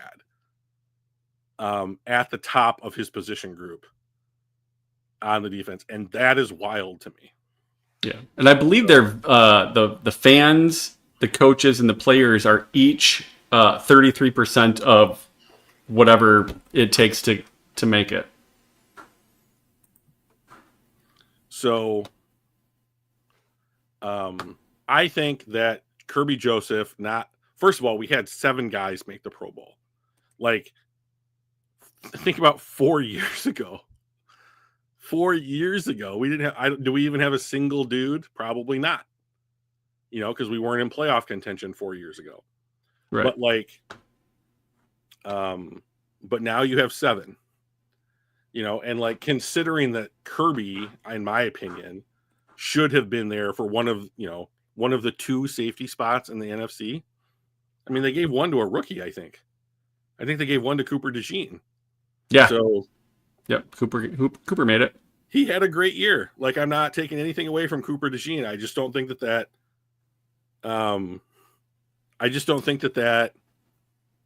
he had as good of a year as Kirby did. I mean, well, and there's talk about Kirby potentially being votes for Defensive Player of the Year, not just Pro Bowl safety, but actually DPOY. That's that award I think is going to be a surprise because I don't think there is. Oh my God, dude, relax. I don't think there is a clear-cut best defensive player in the NFL this year. I mean, you could make the case for whomever has the leader in sacks, whoever has the leader in tackles, whoever is leader in interceptions. That one's Kirby. But the other thing about defensive player of the year that I've always thought was weird. Yeah, I do hope that Kirby makes the All-Pro. Joe, that would be excellent. Yeah.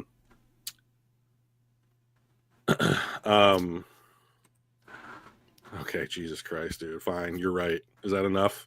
You're right. Stafford, but he's not. Goff is the best ever. There's no quarterback that's better than. Yeah. Okay. We're gonna ignore that. Can we be done with the stats that don't match that narrative? So let's. Okay, Mike. The I don't know how I guess I don't know how one defines the best defensive player. Yeah. When Aaron Donald was in the NFL, it was real easy. It was just this guy's crushing anything that anyone puts in front of him. I've seen plays where Aaron Donald was literally triple teamed, one side of the line, which was just blocking Aaron Donald. It's I've never seen that with anybody else before. He was fun to watch. He was fun to watch. And the further that you get away from the ball, I think the more difficult it is to say that you're having as big of an impact. But so Kirby, I think, has a real I guess the chance that I would give Kirby in the narrative of Defensive Player of the Year is that like a lot of those picks came in the red zone, like early in the season, that like stopped other teams' scoring opportunities. So like it wasn't just like, oh, he has a lot of at the end of the half they threw the ball on a Hail Mary down to the end zone and he managed to get a pick. Like that's not what he's doing. Like he's ball hawking. Yeah. Like they're legit picks too. I mean, like he's spying and baiting and like moving the quarterback into a position where he can go and make an impact. And like his picks, like in the San Francisco game, were what iced it. And like when he's doing it at that time, I think is the thing that's going to help him more than the number of interceptions that he had. So like, I guess that he could win it. It's still hard for me to believe that like he has a bigger impact than someone like Myles Garrett. Yeah. Or a TJ Watt or somebody, like, or even a Nick Bosa, if you want to put a good player on a team that had a bad year, in the running, like Nick Bosa, for as much as I can't stand him, is right. Yeah. And he had a great year. He was just on a team that was very injured and underperformed because of that. And again, didn't win, right? So is he going to end up with something like that? He's not gonna. I mean, it's gonna go to teams who are in the playoff hunt, or you need to break some kind of record, Yeah. So I mean, like if Saquon Barkley had played, I do want to talk to you about one other thing. If Saquon Barkley had played and broken the single season rushing record, that's the kind of thing that actually puts him in the conversation as far as I'm concerned. Yeah. Rushing for 2,000 yards is not good enough. So like it's crazy for a non, but you're right.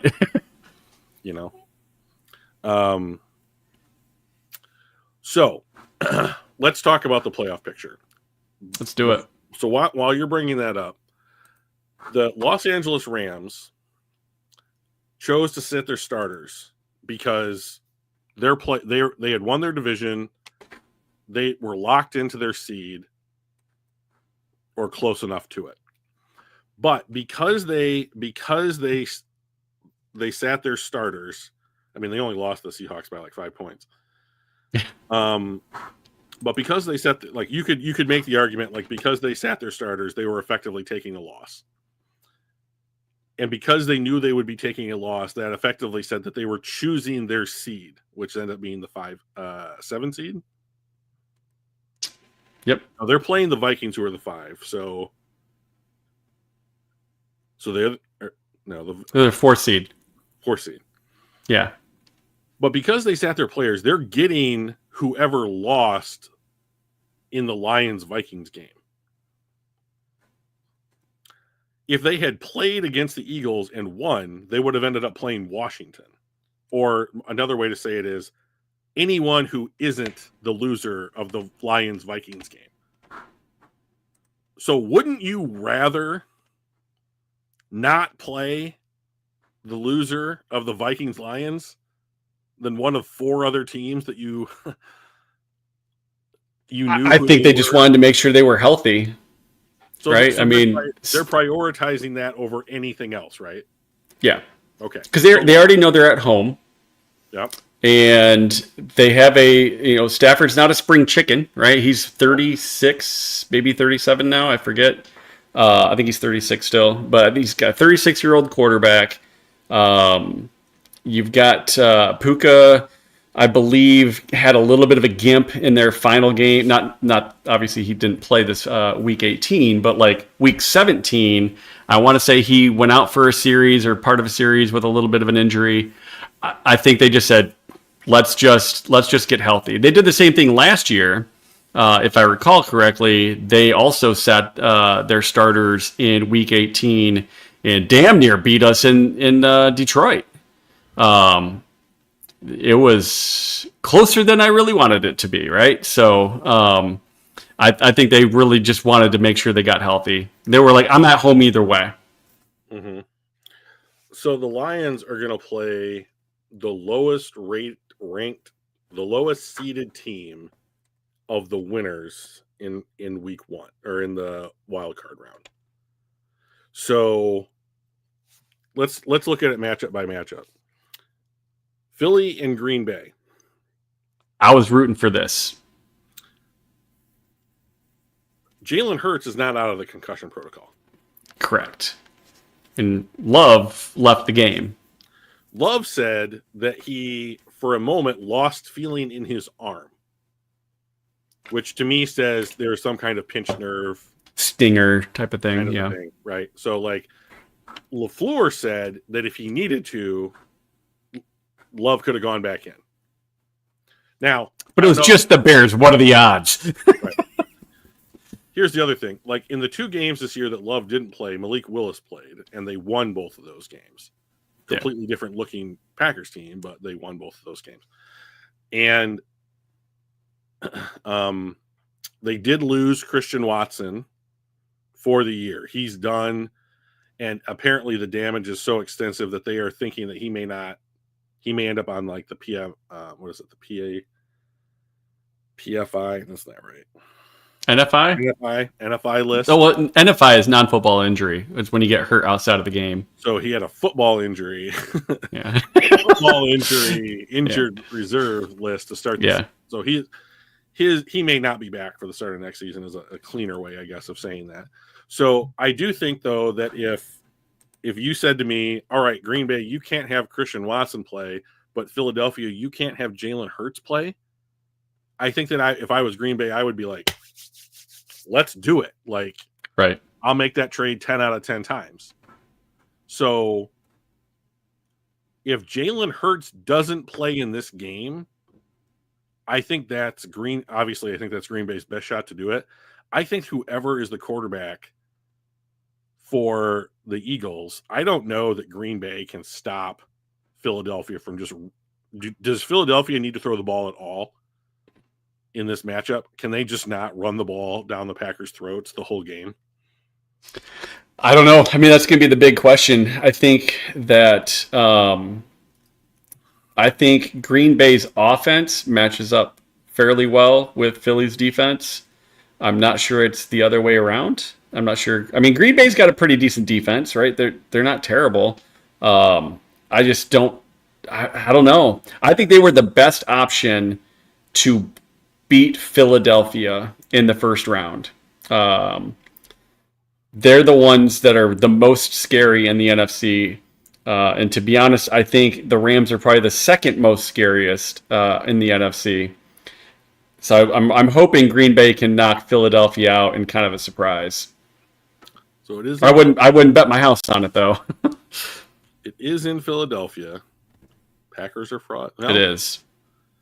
I think Joe here is closer to the truth than anybody was about the Vikings being frauds. Because this is also maybe the weakest coaching matchup head to head in the NFC playoffs. Like Nick Sirianni, I am wondering what happens. Unless Philadelphia wins a Super Bowl, I am wondering what happens to Nick Sirianni once their season is over. And LaFleur is, in my opinion, too passive a coach to win a close one-score game, you know. And so this has all the markings to me of a low-scoring one-score game. Like I think that Philadelphia's best advantage is to run the ball. Mm-hmm. But Green Bay has given up the 6th fewest points in the NFL this season. Jair Alexander is not going to play. I believe he had season-ending knee surgery, so he's not available. So, and they just lost to the Bears. Well, that is an indictment. That is an indictment. When you are, first of all, bad teams winning the last week of the season, like what are you doing? Like. New England, we're looking at you guys. It hurts me Chicago. So much. You're just giving that value back for what? So you can say you beat the Packers? Like, I get it. I hate the Packers. It was 11 straight games that they lost to the Packers. Like, That is That's a lot of that's a lot of years. So I am going to pick Philadelphia to win this, but if Jalen Hurts doesn't play, I think this is a legit coin flip. Yeah, I'm essentially in the same boat. I think it's a coin flip that's leaning heavily on the Philadelphia side. But I do think that of Washington, Green Bay, those were the two options to play them. I think they matched up better. I think Green Bay matches up better against Philadelphia for potential upset than Washington. So that's why I was hoping for that. Yeah. Jesus Christ. So then we got Washington versus Tampa Bay. So no one wanted to win the NFC South this year. Okay, so I was listening to Ryan Russillo's podcast on the way to work this morning, and he was like, Bryce Young should be in contention for comeback player of the year. Normally, that's given to players from one season to the next. Yeah, but like this season, they sat him down for however many games. Yeah, and in the last, I don't know, 4 or 5 games, he's looked like the guy they thought they were drafting. And it's like, if we look at Will Levis or any quarterback in the 2022 draft class, like none of them are on the same team, I don't think, anymore.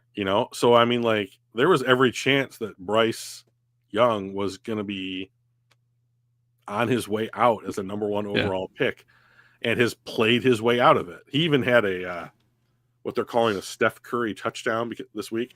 He threw the ball, and before the guy even caught it, he turned around and raised his hands because he knew it was good. I did see that. Yeah, that was pretty cool. Lamar had one of those too today or this weekend. Yeah.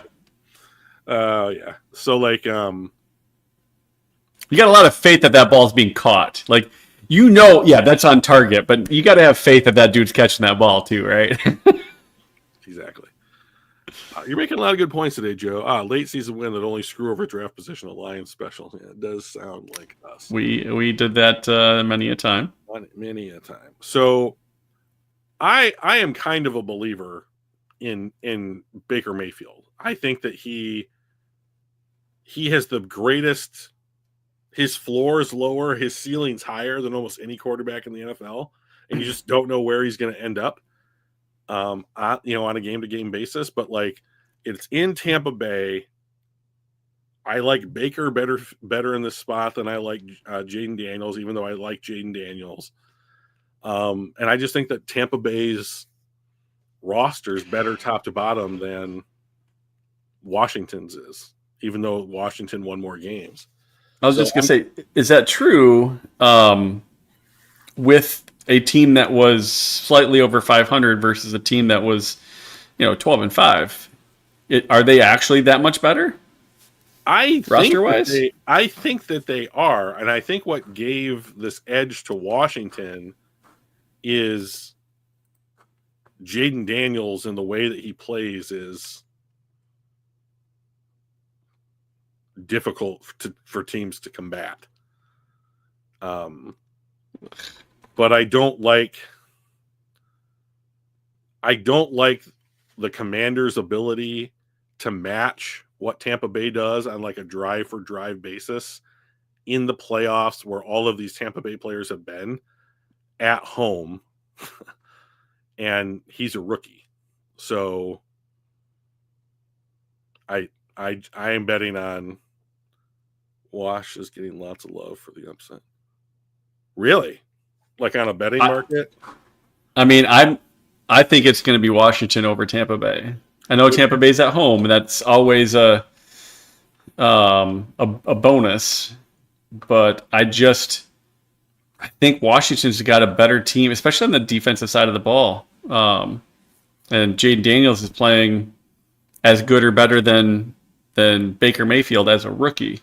Now the question is, as a rookie, is he going to make rookie mistakes? Maybe get a little bit, a little nerves, a little butterflies, and is that going to cause some problems? But yeah, overall, that's a bad view. I'm gonna pick the Bucks because they're at home and they've been there before. But if Washington wins, I'll be thrilled because I would love to play Washington in Detroit. Yeah, I'm gonna pick Washington in this game.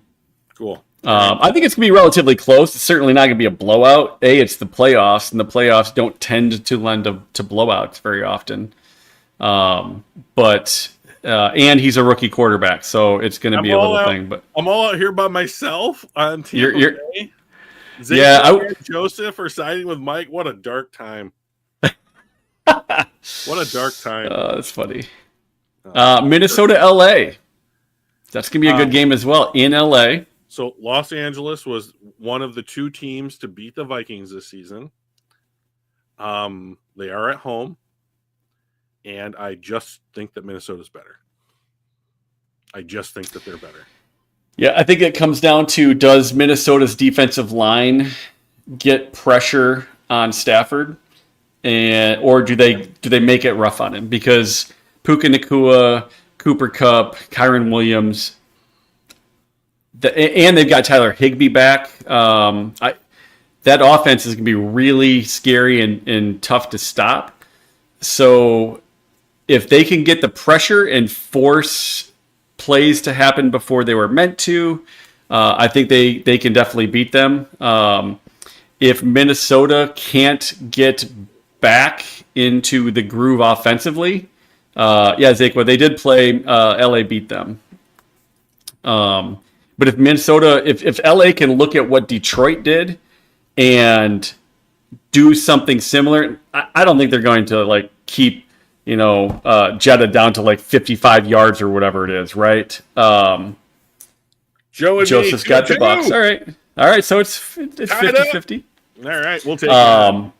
Yeah, I don't think they're going to stop Justin Jefferson and Addison as well as we did. But if they come close, I think LA can pull this one out. Being at home and with an offense that is super dangerous now that everybody's healthy and rested. To me, this is a coin flip. And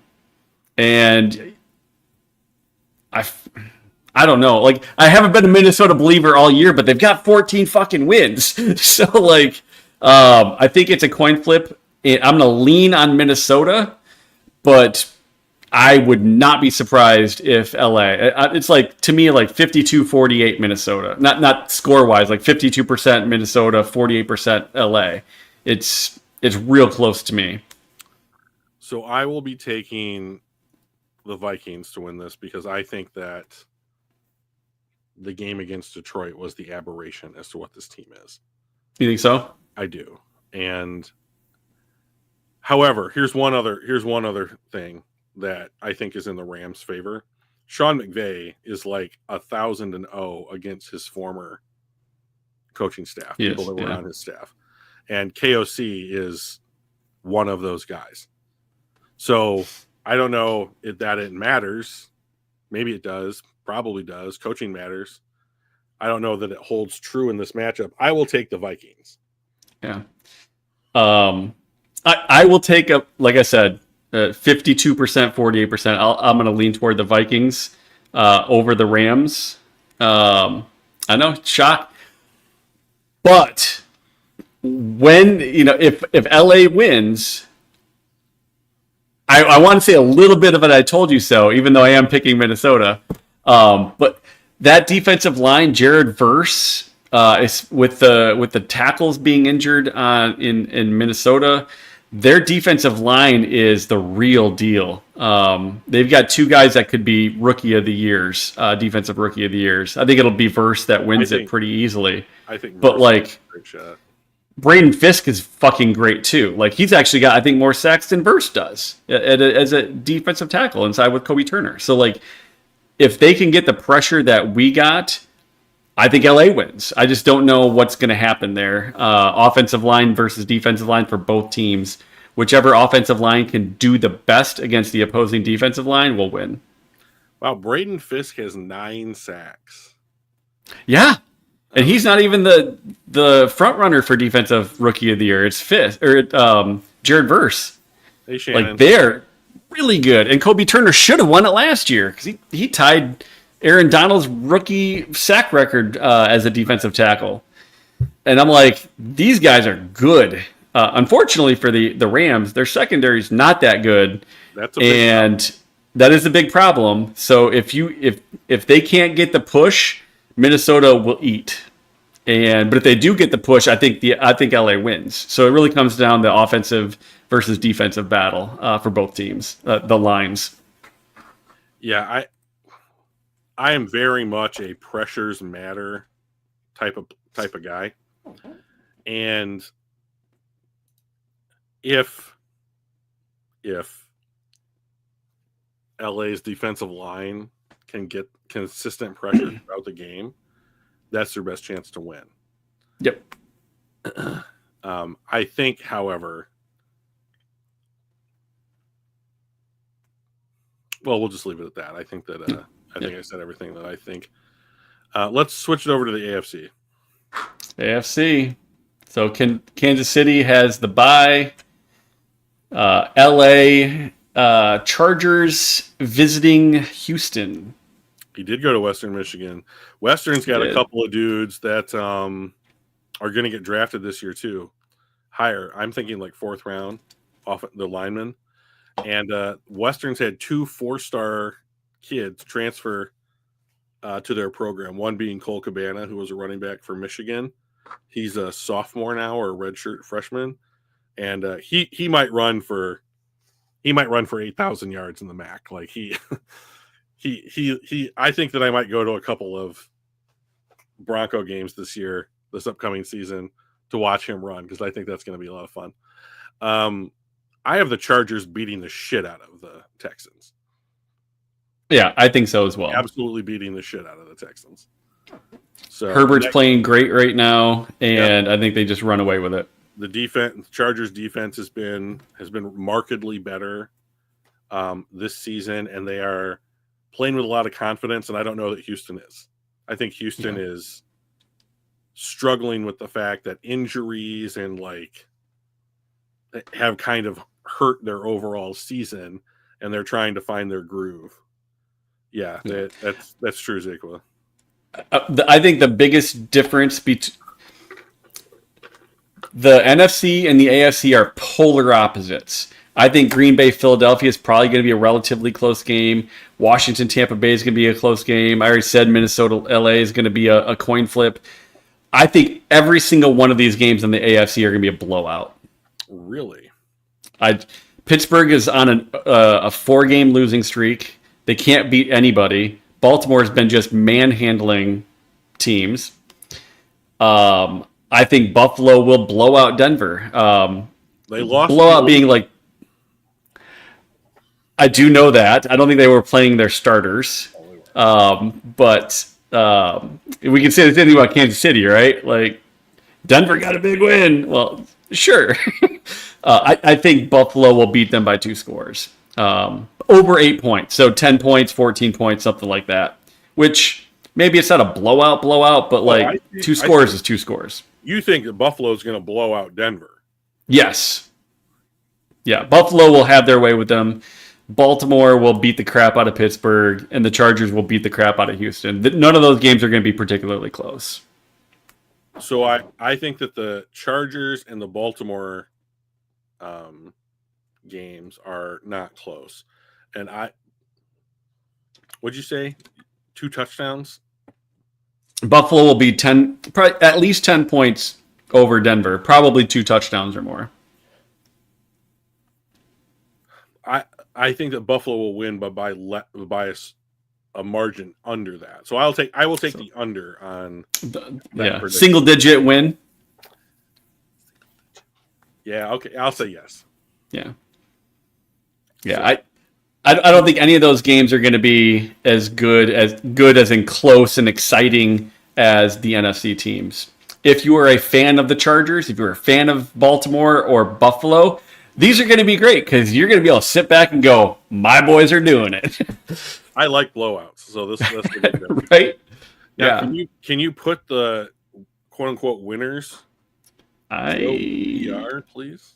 Can I? No, I can't. Shannon, do you mean Joe Burrow? I'm sorry, he didn't make the playoffs. Yeah. He done. Yeah, he's done. But yes, he is a good-looking dude. I will give Is that what him you're that. saying?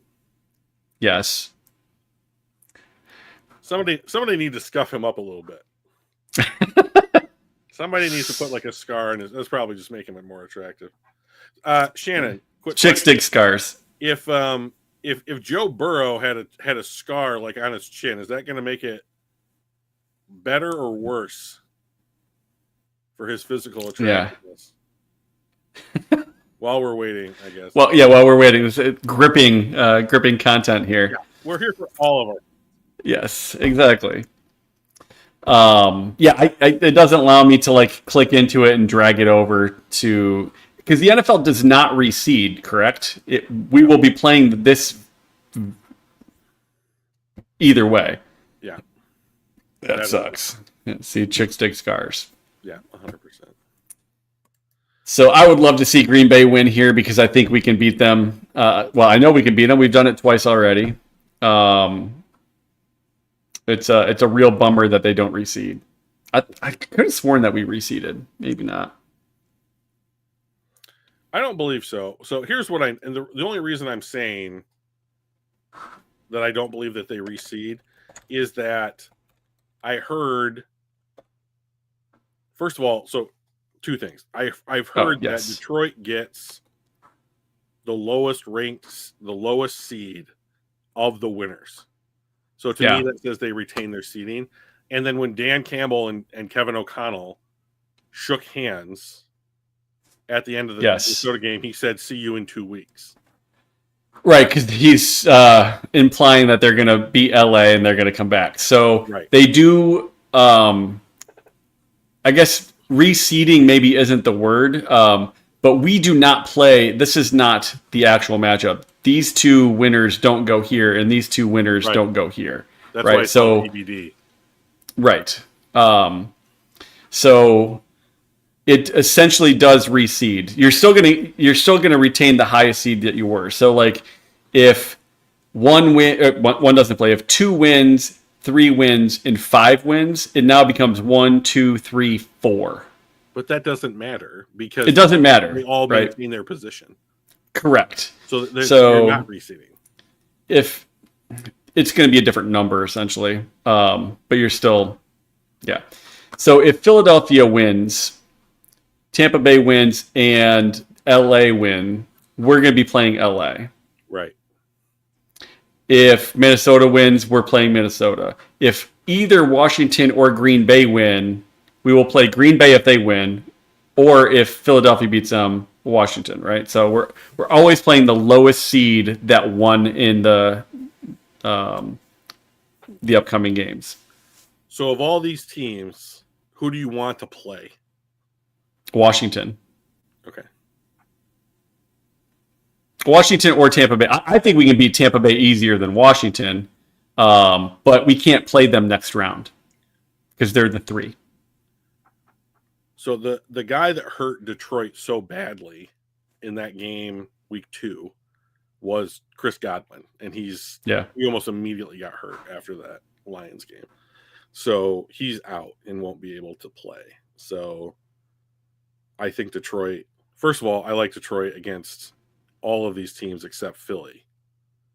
And if they don't have Jalen Hurts, I like that a lot. Yeah. So please. Oh, Washington. Yeah. So I'm so sorry that Hatters isn't here because I wanted to talk about some mock draft stuff, but we'll do a mock next week. We have a week off next week, technically, quote unquote, because there will not be a bye week game. But we will still be here providing amazing content. We will. So we will look at any and all players for Detroit that came back. So Terrion Arnold got some good news today. He has a foot contusion and is considered day to day. So 13 days before he has to play. Like, I'm really liking his chances. I haven't heard anything about Zeitler, although I did hear at the end of the Minnesota game that it was a season-ending hamstring injury. So I think the last thing I saw is he is expected to be able to play Kevin Zeitler injury. I thought I saw that he was expected to play.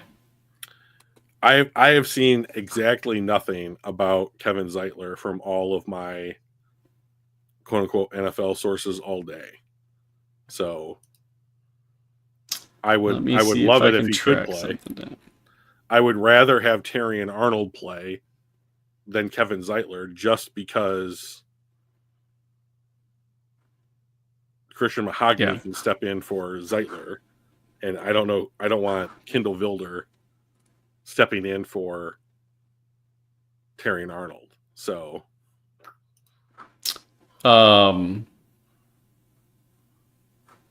yeah, Terry and Arnold said that the X-rays came back. He said, "I will play in the next playoff game." I do not see. Where did I see Zeitler as a probable return? I can't find it. If I can find it before we sign off, I'll bring it up. But Anzalone's back. Davis is out, so that's a real bummer. Montgomery's going to will be back. Yep. Who else has been injured that's kind of on their way?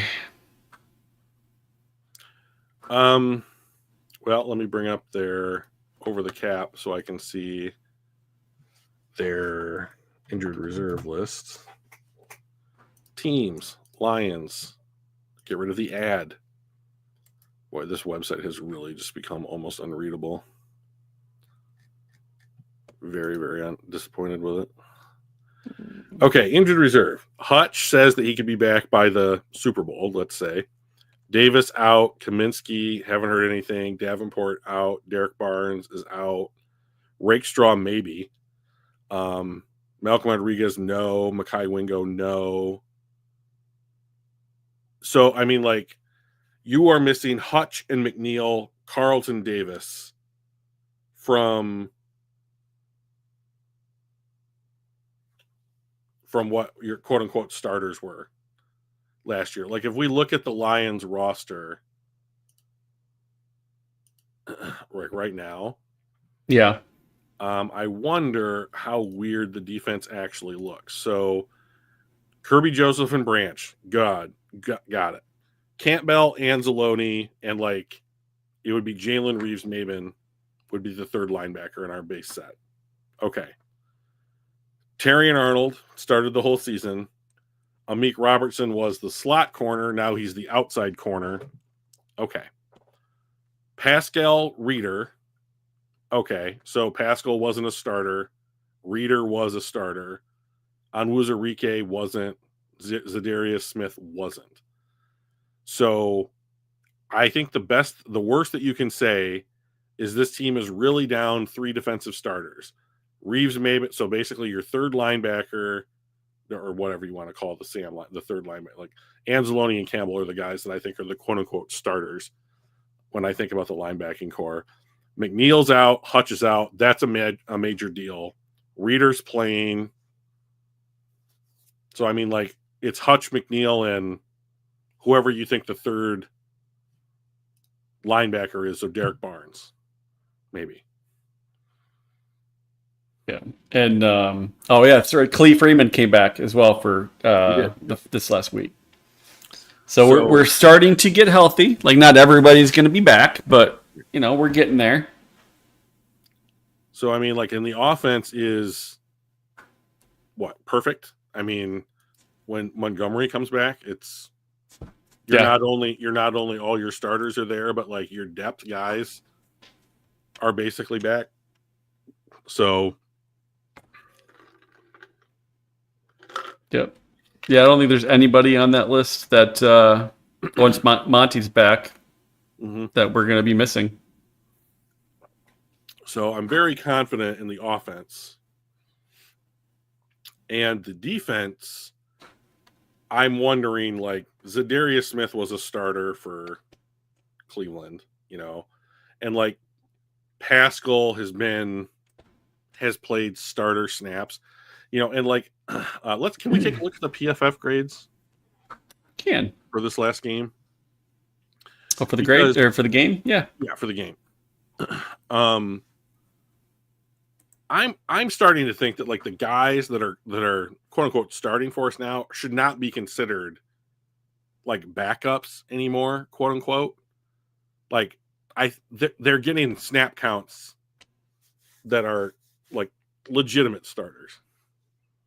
So, Which are you talking about? like on Wuzurike and pass. Oh yeah, on the defense side of the ball. Yeah. So like I don't know that I would call on Wuzurike or Pascal really like backups anymore. Yeah. At some even point, Al-Qadim Muhammad is playing 31 snaps. I think that So he's a rotational guy, but I'm betting he's signed to the roster next season. Like he's going to be he's going to be rotational active roster player for the Lions. Is my guess. Maybe. And I think we'll get into it more next week of what who's up on contract, who might get cut, what areas are we looking to fill. This might be a draft pick too, right? We might end up going that way in the draft, and maybe he's got to fight with a first or second round draft pick to make that. I'm going to predict right now that I think Al-Qadim Muhammad is a rostered player for the Lions next year, not a practice squatter. He's playing well. He is. He's playing well. I think he would do better. I mean, like so many players that I think are considered backups in the NFL. Like if you gave those guys 4 or 5 games playing 75-80% of the snaps, like those guys are going to look like starters. Yeah. Just like, except for Jerry Jacobs.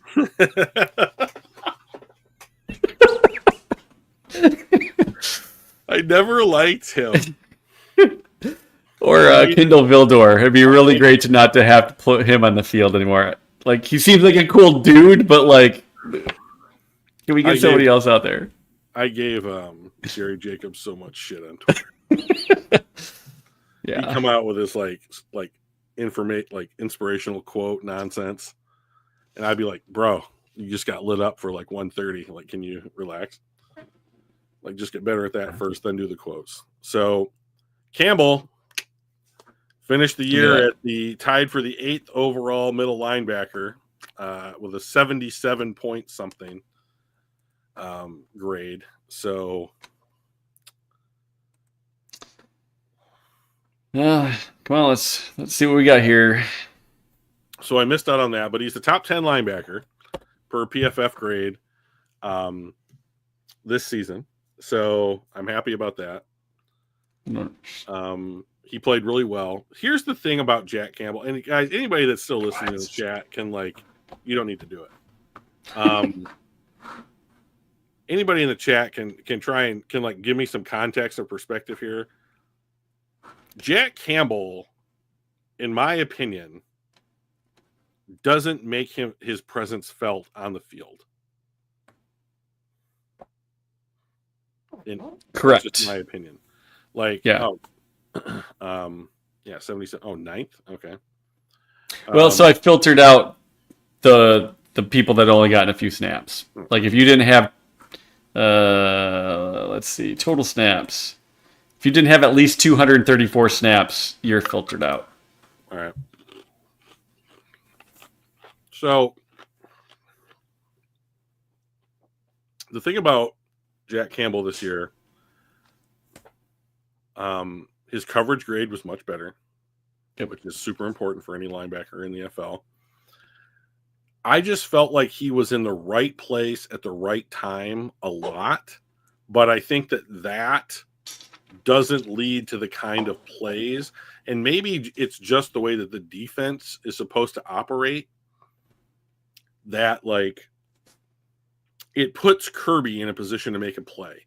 It puts Branch in a position to make a play. I don't know that this defense puts Jack Campbell in a place to have a quote-unquote major impact on the game.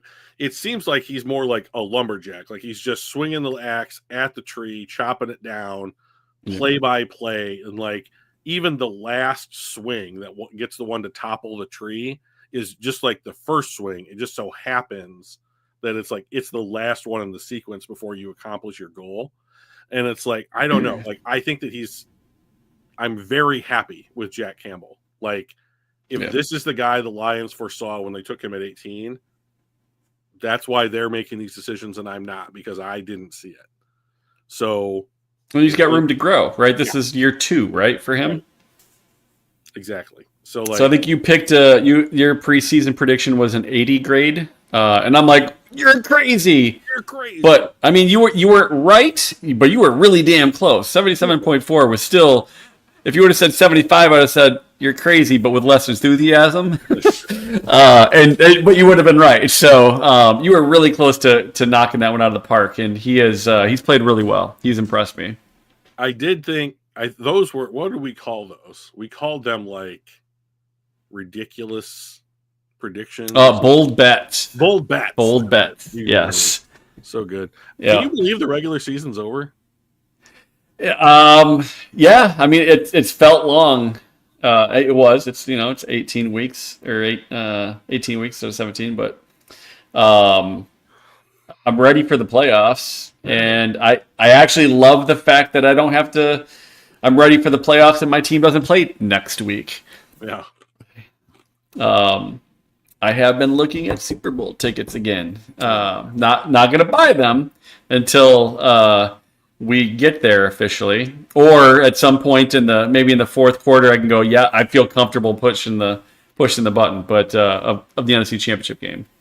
But until that happens, I'm not gonna do anything to jinx them or make myself have to figure out how to resell them if my team doesn't get there. You cannot jinx them. I know. You're not important enough to jinx. I'm not important enough. I beg to differ with you. And Shannon probably will differ as well, won't you, Shannon? She's probably not even listening anymore. All right, let's go back to the game.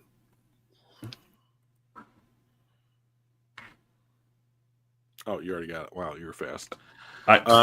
Kirby had an excellent game. I like seeing Terry and Arnold here. Yep. At 5. He did have to leave the game with the foot contusion. He didn't come back. They carted him off once he was on the sidelines. I'm shocked at this. 61.4. So here's the only thing. I have no idea. I have no idea how this arrived at its thing. Here's the thing that I think. Like, I know PFF has like a 2 points up, 2 points down, everyone starts at 0 kind of scale. Yep. And I'm just wondering, like, by no doubt did Amik play a great game. He played great.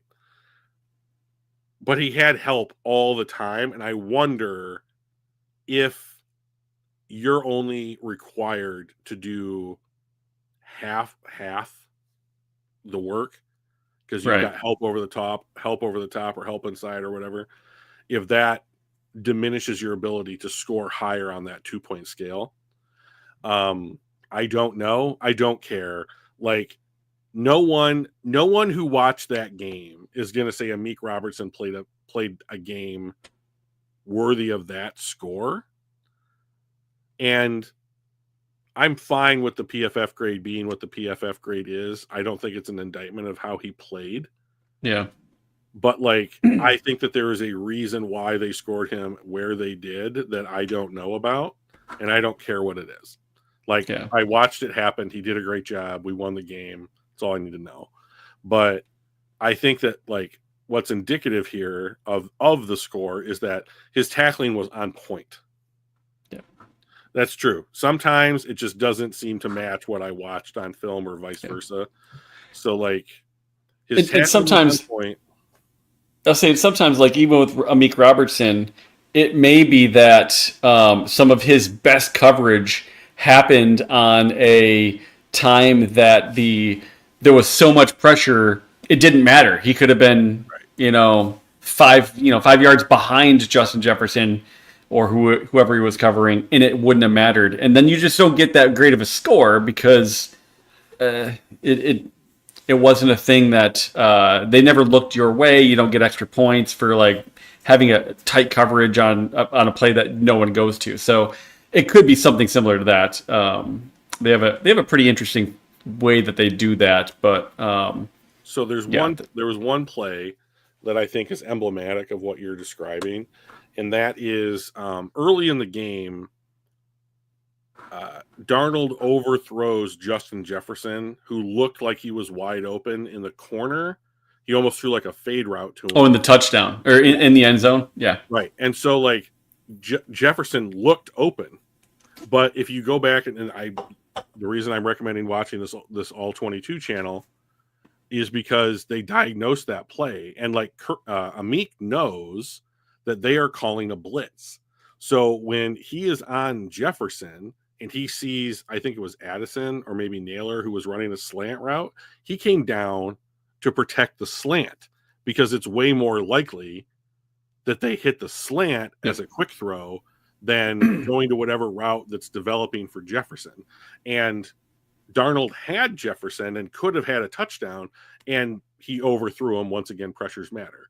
So, like, should Amik Robertson be penalized, by PFF for that? I think it's, in the eye of the beholder. So, I mean, I would not have expected Amik Robertson to have a grade in the 60s for this game, having watched it and had the game explained to me by a scout.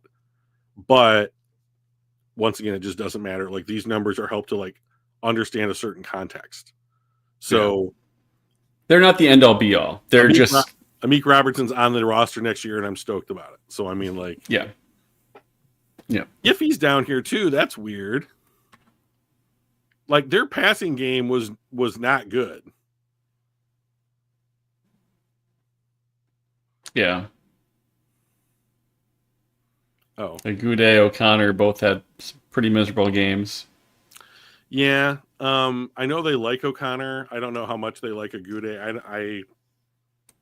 I know he's getting some reps here, but like, I wonder how much of that was just like every player has so many times they can be elevated from a practice squad before you have to sign them to the active roster. And so like, I wonder if Goudet got snaps in this game because he was like the last dude that didn't have his practice squad elevations used up. So they don't share methodology. Pressure style. Yeah. So pressure makes sense super easy. Was he sacked? No. Was he hit? No. Was he hurried? It's a little bit subjective, but most people know a hurry when they see it, and then the pressure is the total of those. So that's one of the least unknown things for me. It's really more about some of the other things. So I do think one thing that I do agree with when PFF and their pass rushing methodology is they have stopped handing out half sacks. So there was a play late in the game where the whole pocket, I think it was Al-Qadim Muhammad's sack, but the whole pocket, like Al-Qadim Muhammad is coming from the backside, the blind side of Sam Darnold. And the other 3 D linemen did exactly what the Detroit Lions always want to do, which is they had built a wall in front of the quarterback that was slowly closing in around him. But Muhammad gets there first and gets Darnold by the waist, but the other 3 guys are all there within a heartbeat of Al-Qadim Muhammad. And like, what are you going to do? Are you going to say that all 4 of those guys have a half sack? It's 2 sacks. Like, a half sack is stupid. It doesn't. I hate it. It doesn't make any sense. I don't like it. PFF doesn't do it anymore. I respect that. Yeah. Levy with 9 pressure. So like, we're talking about So I don't. So like, it's shit like this. I don't know what the Lions do with their roster next year. Like, I'm going to need some help from everybody, because if you have a guy that can play interior defensive line that can generate 9 pressure, this is the reason they drafted him. This is the guy. I mean, like, I'm sure they wanted more quicker than this, like, and not have him be hurt for like 3 years, but like, this is what they wanted from Levi. It's his 2nd round pick, and so like, if you have that guy on the roster, and they've been very lenient about keeping players on the roster who are hurt, or recovering from injury. I just don't know that you get rid of a Levi Onwuzurike in a contract year. He probably won't get a big. Like he might get $5 million a year for like 2 years or whatever. But like, I don't think that if he wants to be here, I think that he'll have an opportunity to be here. Let's take a look at the offense. And the offensive side of the ball. Christian Mahogany only had to come in for a few snaps I think it was for Zeitler. But he was good. Those were 5 really good snaps. Yep. Leaf, Gibbs, both up there really good. Goff played well. He had a 79.8 grade. Yep. I think that his second half was way better than his first half. Otherwise, I think if he played the first half like he did the second half, that probably would have been in the mid 80s, maybe even upper 80s. But that's a lot of green and blue. That's what we want to see. Yeah, let's look at who was at the bottom. Is that the bottom? That's Dan Skipper. This is the bottom. Yeah. So it's Dan Skipper, your 6th tackle, Tim Patrick, your 3rd wide receiver, your 3rd tight end, and then, of course, Graham Glasgow, who refuses to play a good game, it seems like. I am not surprised. I would not be surprised if Christian Mahogany beats out Graham Glasgow for a starting guard spot next season. Yeah. Would you be surprised if he starts, if he beats him out even in the playoffs? Yes, at this point. Yeah. Like, I think at this point you run with your guys. Yeah. Almost regardless. The reps, right? It's a reps issue right now. You know what those guys are going to do. Like, there's no surprises. There's no communication errors. Like, that's worth this score. Like, the Lions have 4 excellent linemen and 1 guy who's having a down year. Well, technically they have 3 excellent linemen, 1 who's above average. And what are you yelling at me that we have to wrap it up? Okay. Oh, yeah. So they have, So, that's probably a lot. Yeah. And then, like, looking at overall grades, we're number 1. Offensively, we're number 2 behind Baltimore. On the pass side, we're at number 6. Pass blocking, surprisingly, we're at 18. I figured we'd be a little bit higher there. Oh, they're a run block. Number 1 receiving team. Number 7 running team, which kind of surprises me. So I do want to have a conversation at some point about Bijan Robinson in Atlanta. Like, so many Lions fans are like, fuck Bijan Robinson. Like, Goff, like, Gibbs is such a better value at like where he was picked. He does so much for us and that kind of stuff. He's great. Bijan Robinson is great. He just plays for a team that's not good. Yeah. Number 3 in run block.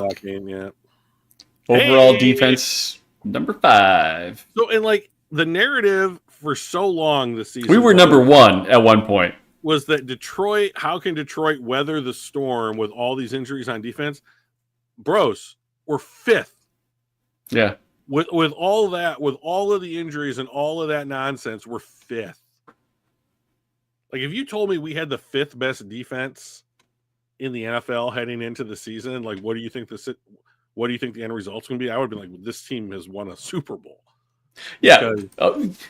You have the fifth best defense, the 2nd best overall offense, and the number 1 overall score. Yeah. You take that every day, right? I wouldn't be surprised if they're a top 5 special teams team as well.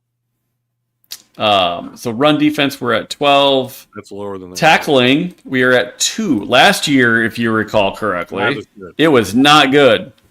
Pass rush, we are at 8, which is surprising to me because it's been such a struggle. It is. It is. It's all just residual Aiden Hutchinson. Yeah. In coverage, we've actually improved our coverage grade up to 7th. Special teams, Oh Special teams no, are they're at 6. I thought we would be top 5. But still, we're almost at 89. Like 90 is, you're getting into super elite areas here. So, yeah, it's pretty fifth, good. Cleveland's picking third. I mean, like, or second. You know, like Yeah. the other teams that have good special teams units are New England's picking fourth. You know, Cincinnati's was almost a playoff team. 4 of the top 5 teams are not playoff teams. Right. So I mean, Denver's in the playoffs, so that's the only playoff team that had a better special teams unit than we did. So yeah, and we're probably not going to play them in the playoffs because they'd have to be in the Super Bowl to play. Can you imagine what nonsense would have to go on in the AFC for that to happen?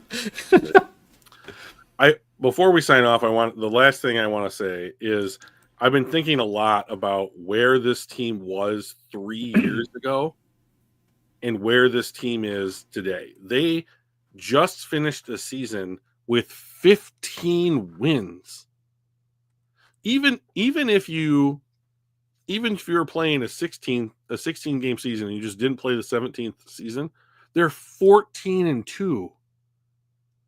The Detroit Lions, like no matter what era you're playing in, we're either a 14 or a 15 win team. The Detroit Lions.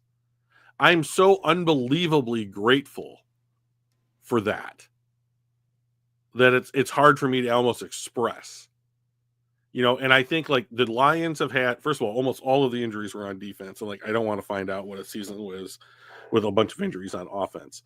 But they were able to weather all those injuries, and they're the number 1 seed in their conference for the first time since I was 9. Yeah. So, and the first time that this is the first time I believe we've ever been number 1 seed in our conference in our history since the Super Bowl era. We are back-to-back division winners for the first time in our history as an organization. That's crazy to me. We've never won 2 division championships in a row in the history of the Lions going back 90-something years. It's a good time to be a Lions fan now, Drew. You know, I think about that, and if I was the people running the Lions, I would be actively recruiting in other states for fandom. Like, we're America's team, and if you're a part of America, like, be a Lions fan. Like, we're good. Plus, like, most of our fans will show out at your stadiums anyway, so we'll sit with our fans and like enjoy this experience. Like, why wouldn't you want to root for the Lions? Like, I guess we really are America's team at this point. I mean, like, if you just look at like stadium attendance. I don't know how we didn't talk about this. The Vikings owner spent $2 million. $2 million. $2 million. Fuck you. Like, I want money to buy 1,000 tickets. Yeah. No, 2,000 tickets. They spent $1,000 a pop. That's a punishment for those people. And what they did is they bought them for about $1,000 a pop. They spent $2 million, and they sold them to season ticket holders for $200 a piece. They lost $1.2 million. Hey, you know what? As an organization, that's awesome that they did that. Can you imagine being a fan of a team that said, these are hard to get, they're expensive, I'm going to go out and do this and sell them to you at a loss? As a concept, it's fucking cool. Like, that is awesome for Minnesota to do that. They did end up taking a $1.2 million bath on it, and to what I think the point that you're getting to is it didn't matter. Like, they were not seen in the crowd. They were not heard. They didn't quiet us down in any way. And to be honest, I don't know how many of them ended up back on the resale market. Like, I'll buy it for $200 and then sell it for $1,000. You know, like, how many of those actually made the trip after buying them for cheap and not just reselling them for more? So, did you see crazy. The clip of the Minnesota van it clearly has nothing to do with the actual football team, but it's like an Amazon van that's painted up to look like Minnesota colors, No. and it has a tire that's coming off the rim, and the caption is like the Vikings leaving Detroit, and That's it's just funny. like lurching down the street in this like I have not gross seen that. Frankenstein way. Yeah. What an utter slap in the face. What an absolute admission of defeat in and of itself. I mean, have you ever heard of anyone doing this? No, but like I said, I think it's awesome. I think it's awesome that a team would do that for their season ticket holder fans. They didn't It's do it hilarious that they had to. They had to do it because they couldn't get any people into our stadiums. And like the problem is because all of those, everybody at Ford Field is a Lions fan. Every single one of them. Like you don't have cheering It's sections blue everywhere for other teams. Like you don't see their colors in the stadium. And like when we go to places, when we go to other teams' stadiums, you see us on camera. Yeah. Sometimes it's as close to 50-50 if it's like Indy or Ohio or Minnesota. Or a Florida team where you got your snowbirds, right? You know, and like so few people are like Chargers fans, like in LA, that Lions and Rams. They can't fit their own. Yeah. You know, like this is America's team, dude. Like in every way that matters. Like when it comes to like, and like you showed a caption earlier, like the Lions are like pulling in all these like ratings or whatever, and like we had a stat earlier from 33rd Team. That's where Monroe St. Brown has his podcast, and like I listened to their chief podcast because it's the two guys that came from PFF. They're now with 33rd Team, and like when they start their show and they have their chat going, it's Lions fans, and the new catchphrase on the podcast is Lions fans in chat paying the rent. Because we're the ones that's keeping the fucking show going. Because we're literally everywhere. Like there's no more passionate fan base in the NFL than the Detroit Lions. None. It doesn't even. Well, I think it was even in Houston because we traveled to Houston this year, and I want to say it was like a Houston restaurant owner or bar owner or something made a comment like, y'all just shut the city down and everybody come here because it is nonstop Lions fans everywhere I can see. It was a great business day for him, but they were all Lions fans. And like we traveled down to Houston. That's a long ass way to go.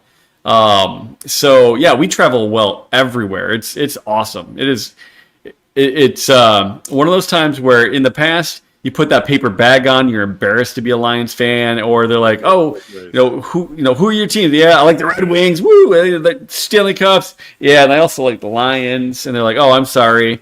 And it's polar opposite now. You're like, I was a Lions fan back when it was not cool, and when people wore bags over their heads. Like I was a fan then, and it's even more fun now. So yeah. That's a lot of.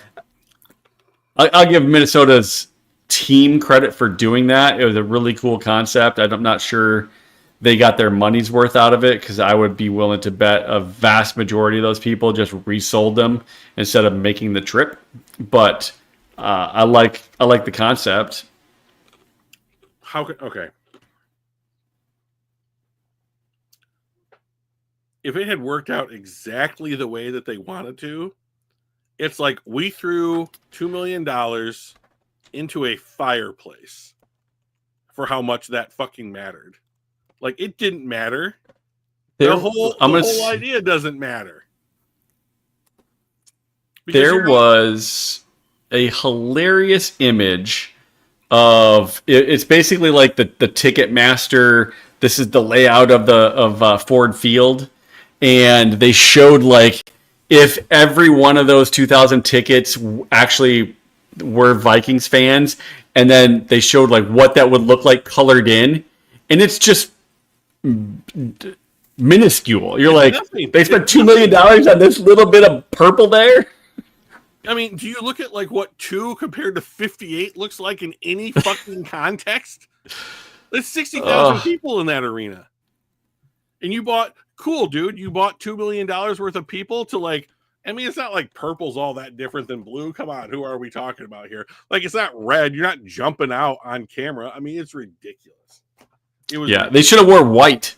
I mean, like I texted the Vikings Twitter account to be like, hey, thanks for the ticket sales and the revenue, you idiots. Like, just, I mean, to me, it's so dumb.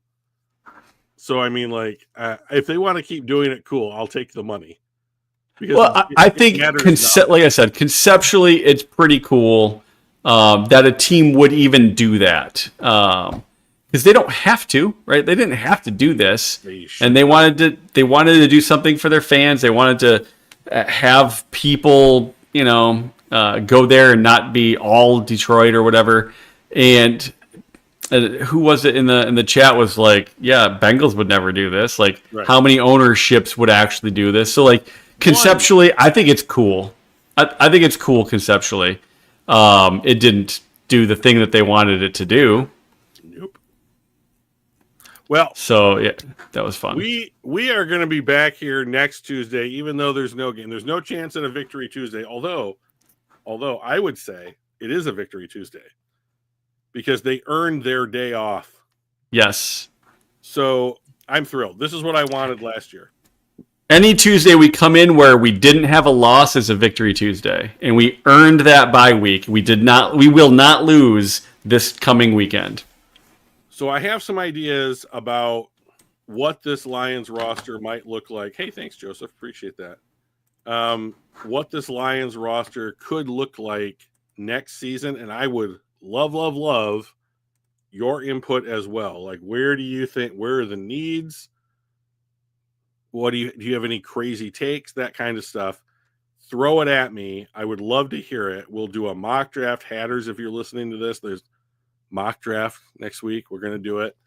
And we're going to start taking a look at, some roster building, some finances. We'll do a mock draft. Say, first 18 picks are set, everybody. I mean, like, that's true. We're getting there now. So the real season is beginning. So, and we know we're not drafting 19th. Oh, yes, that's correct. So I would love nothing more than to draft 32nd. That would just be great. And not have to trade to get there, right? Yeah, exactly. Or own. All right, guys. Yeah, right. It was a good chat. It was a good time. It's always fun on a Victory Tuesday. Next Tuesday won't technically be a Victory Tuesday, but we will not have loss, and we're going to have a lot of fun anyway. So we will catch you in a week. Sounds great. All right. See you guys.